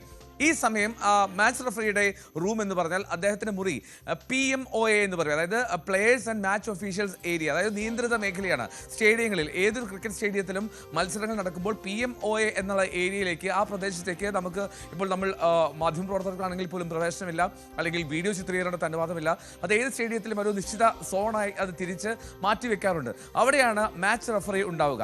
ആ സോണിലെത്തി മാച്ച് റഫറിയുമായി കോച്ചും ക്യാപ്റ്റനും കൂടിക്കാഴ്ച നടത്തുന്നത് ചിത്രീകരിച്ചു എന്നുള്ളത് PMOA എന്നുള്ള ആ ഏരിയയുടെ സാങ്ക്ടിറ്റി, അതിനെ ചുറ്റിപ്പറ്റിയുള്ള അല്ലെങ്കിൽ നിബന്ധനകൾക്ക് വിരുദ്ധമായിട്ടുള്ള നടപടിയാണ് പാകിസ്ഥാൻ നടത്തിയത് എന്നുള്ളതാണ് ICCയുടെ CEO സഞ്ജോബ് ഗുപ്തയുടെ ആരോപണം. അദ്ദേഹം ഇതേ തുടർന്ന് പാകിസ്ഥാൻ ക്രിക്കറ്റ് ബോർഡിന് ഇമെയിലായി നോട്ടീസ് അയച്ചിട്ടുണ്ട്. ഇതിൽ വിശദീകരണം ആവശ്യപ്പെട്ടിട്ടുണ്ട്. മാത്രമല്ല ഈ ഏഷ്യ കപ്പിന്റെ വൃത്തങ്ങൾ, അതിൽ സംഘാടകർ ചുറ്റിപ്പറ്റിയുള്ള വൃത്തങ്ങൾ നൽകുന്ന വിവരം അനുസരിച്ച് നയിം ഗിലാനി എന്നുള്ളതാണ് പാകിസ്ഥാന്റെ മീഡിയ മാനേജറുടെ പേര്. മാച്ച് റഫറിയും ക്യാപ്റ്റനും കോച്ചും തമ്മിൽ കൂടിക്കാഴ്ച നടത്തുമ്പോൾ ഈ മീഡിയ മാനേജർക്ക് സ്വാഭാവികമായിട്ടും പ്രവേശനം ഉണ്ടാകില്ല. മീഡിയ മാനേജറെ മാച്ച് റഫറിയുടെ മുറിക്കുള്ളിൽ പ്രവേശിപ്പിക്കുക അസാധ്യമാണ്. പക്ഷേ അവിടെ പാകിസ്ഥാൻ നിർബന്ധം പിടിച്ചു. ഈ കൂടിക്കാഴ്ച ചിത്രീകരിക്കണമെന്നുള്ള നിർബന്ധത്തിലായിരുന്നു പാകിസ്ഥാൻ. ഇതിന് പിന്നാലെയാണ് ഈ നയിം ഗിലാനി തൻ്റെ ഫോണിലൂടെ ആ കൂടിക്കാഴ്ചയുടെ ദൃശ്യങ്ങൾ പകർത്തുകയും പിന്നീട് പാകിസ്ഥാൻ ക്രിക്കറ്റ് ബോർഡ് ഈ വീഡിയോ പാകിസ്ഥാനിലെ മാധ്യമങ്ങൾക്ക് നൽകി അത് വ്യാപകമായി പ്രചരിപ്പിച്ചു. മാച്ച് റഫറി പാകിസ്ഥാൻ ക്രിക്കറ്റ് ബോർഡിനോട് മാപ്പ് പറഞ്ഞു എന്നുള്ളതായിരുന്നു ആ വീഡിയോയ്ക്ക് പാക് മാധ്യമങ്ങൾ നൽകിയ അടിക്കുറിപ്പ്. അപ്പോൾ ഈ വിഷയത്തിലാണ് ICC ഇപ്പോൾ കൃത്യമായിട്ടുള്ള നിലപാട് സ്വീകരിക്കുന്നത്. പാകിസ്ഥാൻ ക്രിക്കറ്റ് ബോർഡിന്റെ ഭാഗത്ത് നിന്ന് ഗുരുതര വീഴ്ചയുണ്ടായി എന്നുള്ളതാണ് ICCയുടെ വിലയിരുത്തൽ. മാത്രമല്ല ICCയുടെ അനുവാദമില്ലാതെ ICCയുടെ മാച്ച് റഫറി മാപ്പ് പറഞ്ഞു എന്നുള്ള പാകിസ്ഥാന്റെ സ്റ്റേറ്റ്മെന്റ്, പാകിസ്ഥാൻ ക്രിക്കറ്റ് ബോർഡിന്റെ ഒഫീഷ്യൽ സ്റ്റേറ്റ്മെന്റ് ആയിരുന്നു മാച്ച് റഫറി മാപ്പ് പറഞ്ഞു എന്നുള്ളത്. അതിലും ICC വിശദീകരണം ആവശ്യപ്പെട്ടിട്ടുണ്ട്. പാകിസ്ഥാന് ഇതിൽ കൃത്യമായുള്ള മറുപടി നൽകേണ്ടി വരും, അല്ലെങ്കിൽ ഉറപ്പായും നടപടികൾ നേരിടേണ്ടി വരും എന്നുള്ളതാണ് പ്രധാനപ്പെട്ട കാര്യം. ഏറ്റവും പ്രധാനം ഈ പറയുന്നത് പോലെ സ്റ്റേഡിയത്തിനുള്ളിൽ അനുവാദമില്ലാതെ പാകിസ്ഥാൻ ടീം മാനേജ്മെന്റിലെ അംഗങ്ങൾ വീഡിയോ ചിത്രീകരണം നടത്തി എന്നുള്ളതാണ് പ്രധാനമായും ICC ചൂണ്ടിക്കാട്ടുന്നത്. അതൊരു നിയന്ത്രിത മേഖലയാണ്. ആ മേഖലയിൽ വീഡിയോ ചിത്രീകരണം അനുവദനീയമല്ല. പക്ഷേ ഇത് മറ്റൊരു തെറ്റായ പ്രചരണത്തിന് വേണ്ടി പാകിസ്ഥാൻ ആ വീഡിയോ ഉപയോഗിക്കുകയും ചെയ്തു എന്നുള്ളതാണ് ICCയെ ചൊടിപ്പിക്കുന്നത്. കാരണം മാച്ച് റഫറി ആയിട്ടുള്ള ആൻഡി പൈക്രോഫ്റ്റിനെ മാറ്റാൻ തയ്യാറായിരുന്നില്ല ICC. പക്ഷേ ആ ദൃശ്യങ്ങൾ ഉപയോഗിച്ച് ICCയുടെ മാച്ച് റഫറി മാപ്പ് പറയുന്നു എന്നുള്ള പ്രചരണമാണ് പാകിസ്ഥാൻ ക്രിക്കറ്റ് ബോർഡിന്റെ ഭാഗത്ത് നിന്ന് ഉണ്ടായത്. ഇതിനെതിരെയാണ് ഇപ്പോൾ നടപടിക്കുള്ള സാധ്യത. എന്താണെങ്കിലും ഇന്ത്യ പാകിസ്ഥാൻ മത്സരം വരുന്നുണ്ട് ഞായറാഴ്ച. ഈ ഒരു സാഹചര്യത്തിൽ ഏഷ്യ കപ്പിലെ ഓരോ നീക്കങ്ങളും വീണ്ടും ചർച്ചയാവുകയാണ്. കൂടുതൽ വിവാദങ്ങളിലേക്ക് കാര്യങ്ങൾ പോവുകയാണ്. ആര്യ, തീർച്ചയായും എൽദോപ്പോൾ പുതുശ്ശേരിയാണ് സമഗ്രമായ വിവരങ്ങളുമായി നമുക്കൊപ്പം ചേർന്നത്. ഇനി ഞാനൊരു കഥ പറയാം. മമ്മി എന്ന് കേട്ടാൽ ഈജിപ്റ്റാണ് നമ്മുടെ എല്ലാം മനസ്സിലേക്ക് ആദ്യം ഓടി വരിക, അല്ലേ? എന്നാൽ ആയിരക്കണക്കിന് വർഷങ്ങൾക്ക് മുൻപേ മമ്മിയാക്കൽ വിദ്യയിൽ ഈജിപ്തുകാരേക്കാൾ മുൻപന്തിയിലായിരുന്നു നമ്മുടെ തൊട്ടയൽക്കാരായ ചൈനക്കാർ. ദുരൂഹതകൾ നിറഞ്ഞ താരിം മമ്മികളുടെ കഥകളിലേക്കാണ് ഇനി നമ്മൾ പോകുന്നത്. മമ്മി എന്നാൽ എന്താണെന്ന് അറിയുന്നവരാണ് ലോകമെമ്പാടുമുള്ള എല്ലാവരും തന്നെ. മമ്മിയാക്കൽ പ്രക്രിയയെപ്പറ്റിയും അതിന്റെ ചരിത്രത്തെപ്പറ്റിയും ഒക്കെ ഒരുപാട് കേട്ടിട്ടുള്ളവരുമാണ് നമ്മൾ. മമ്മി എന്ന വാക്ക് കേട്ടാൽ ആദ്യം ഓർമ്മ വരിക ഈജിപ്താണ്. മമ്മിയാക്കുന്ന പ്രക്രിയയിലൂടെ മൃതശരീരങ്ങളെ കാലങ്ങളോളം കേടുകൂടാതെ സൂക്ഷിച്ചിരുന്നു പ്രാചീന ഈജിപ്തുകാർ. എന്നാൽ ഈജിപ്തിനും വളരെ കാലം മുൻപേ മമ്മിയാക്കൽ പ്രക്രിയ ചൈനയിലും തെക്ക് കിഴക്കൻ ഏഷ്യയിലും നടന്നിരുന്നെന്ന് കണ്ടെത്തിയിരിക്കുകയാണ് ഗവേഷകർ. മമ്മിയാക്കൽ പ്രക്രിയയുടെ ലോകത്തെ ഏറ്റവും പഴയ ഉദാഹരണമായിട്ടാണ് ഗവേഷകർ ഇതിനെ ചൂണ്ടിക്കാട്ടുന്നത്. ചൈനയും വിയറ്റ്നാമും ഉൾപ്പെടെ രാജ്യങ്ങളിലെ ചില പ്രാചീന ശവമടക്കൽ കേന്ദ്രങ്ങളിൽ പരിശോധന നടത്തിയാണ് ഗവേഷകർ ഈ നിഗമനത്തിലേക്ക് എത്തിയത്. എന്നാൽ ഈജിപ്തിലെ പോലെ സങ്കീർണമായ മമ്മിയാക്കൽ പ്രക്രിയ ആയിരുന്നില്ല ചൈനയിലേത്. മൃതശരീരത്തെ പ്രത്യേക പൊസിഷനിലാക്കി തീ ഉപയോഗിച്ച് ചൂട് നൽകിയായിരുന്നു ചൈനീസ് മമ്മികളെ സൃഷ്ടിച്ചിരുന്നത്.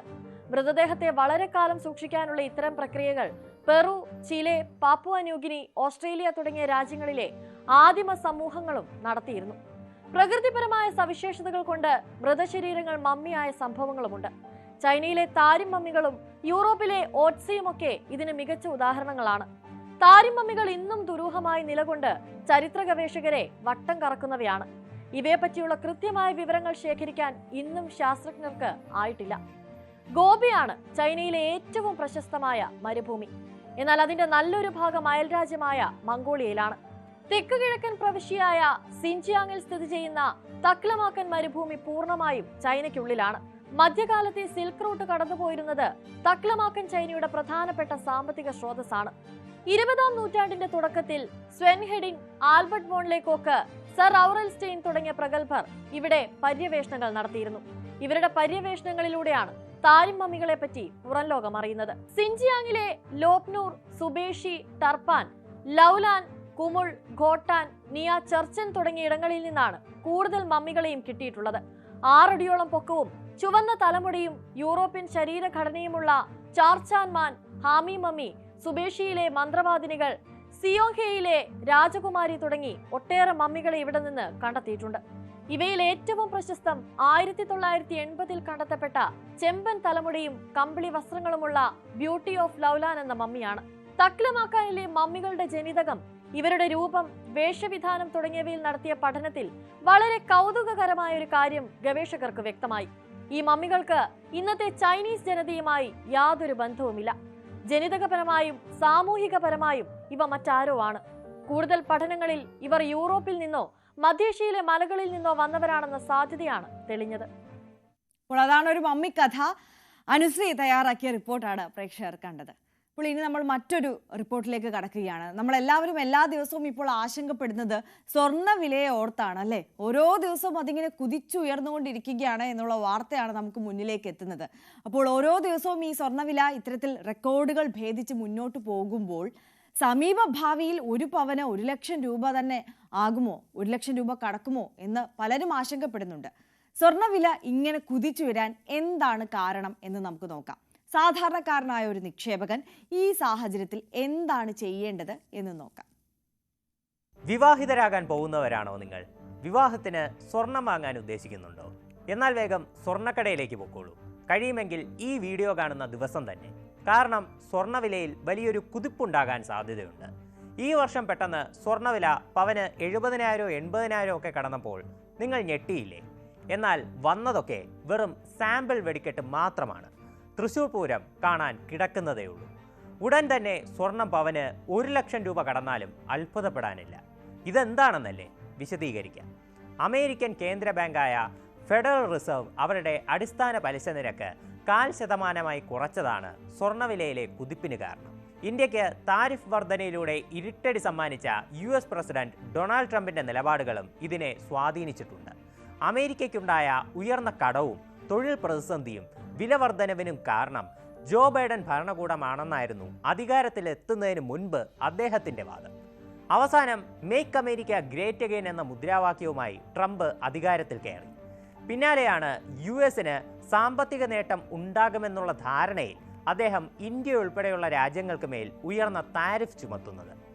എന്നാൽ ഇത് കാരണം സ്ഥിതിഗതികൾ സാധാരണ നിലയിലേക്ക് എത്തിയില്ല എന്ന് മാത്രമല്ല, കൂടുതൽ വഷളാവുകയാണ് ചെയ്തത്. അമേരിക്കയിലെ പണപ്പെരുപ്പം വല്ലാതങ്ങ് ഉയർന്നു. പണപ്പെരുപ്പ് നിരക്ക് 2% നിർത്തണമെന്നതാണ് സമ്പദ് വ്യവസ്ഥയെ സംബന്ധിച്ച് നല്ലത്. എന്നാൽ ജൂലൈയിൽ ഇത് 2.7%, ഓഗസ്റ്റിൽ 2.9% ഉയർന്നു. ഇതിനു പുറമെ കൂനിന്മേൽ കുരു എന്ന നിലയിൽ തൊഴിൽ പ്രതിസന്ധി ഉയരുകയും ചെയ്തു. പണപ്പെരുപ്പം ഉണ്ടെങ്കിലും തൊഴിൽ വിപണിയെ പിന്തുണയ്ക്കേണ്ടത് അനിവാര്യമായിരുന്നു. ഇത് കാരണം ഫെഡറൽ റിസർവിനോട് പലിശ നിരക്ക് കുറയ്ക്കാൻ ട്രംപ് ഭരണകൂടം ആവർത്തിച്ചാവശ്യപ്പെട്ടിരുന്നു. എന്നാൽ അവർ അതിന് തയ്യാറായിരുന്നില്ല. ഈ തർക്കം രൂക്ഷമായി. പിന്നാലെ മോർട്ടേജ് തട്ടിപ്പ് ആരോപണം ഉന്നയിച്ച് ഫെഡറൽ റിസർവ് ഗവർണറായിരുന്ന ലിസ കുക്കിനെ ട്രംപ് പുറത്താക്കി. ഈ ഘട്ടത്തിലാണ് ഇന്ത്യൻ രൂപയുടെ മൂല്യം ഇടിയുന്നതും സ്വർണ്ണവില 80,000 കടക്കുന്നതും. തുടർന്ന് ട്രംപിന്റെ സാമ്പത്തിക ഉപദേഷ്ടാവായിരുന്ന സ്റ്റീഫൻ മിറാനെ ഗവർണറായി നിയമിച്ചു. ഇതിനു പിന്നാലെ സെപ്റ്റംബർ 16, 17 തീയതികളിൽ US ഫെഡിൽ വിശദമായ ചർച്ചകൾ നടന്നു. അങ്ങനെയാണ് അടിസ്ഥാന പലിശ നിരക്ക് 0.5% കുറയ്ക്കുന്നത്. എന്നാൽ ഇതൊക്കെ അമേരിക്കയിൽ നടക്കുന്ന കാര്യങ്ങളല്ലേ? ഇത് കാരണം ഇന്ത്യയിലെ സ്വർണ്ണവില എങ്ങനെ ഉയരുമെന്നാകും ചോദ്യം. ഫെഡറൽ റിസർവ് അടിസ്ഥാന പലിശ നിരക്ക് കുറച്ചത് കാരണം നിക്ഷേപകരുടെ ലാഭത്തിൽ വലിയൊരു ഇടിവ് വന്നിട്ടുണ്ട്. അതുകൊണ്ട് സ്വാഭാവികമായിട്ടും ഡോളറിൽ നിക്ഷേപിക്കുന്നവരുടെ എണ്ണം കുറയും. ഡോളർ കഴിഞ്ഞാൽ പലരും സുരക്ഷിതമെന്ന് കരുതുന്ന നിക്ഷേപ മാർഗം സ്വർണ്ണമാണ്. സ്വർണ്ണത്തിൽ നിക്ഷേപമുയർന്നാൽ അന്താരാഷ്ട്ര തലത്തിൽ അതിൻ്റെ ആവശ്യക്കാർ ഉയരും. സ്വാഭാവികമായും ഡിമാൻഡ് കൂടിയാൽ സ്വർണ്ണവിലയും വർദ്ധിക്കും.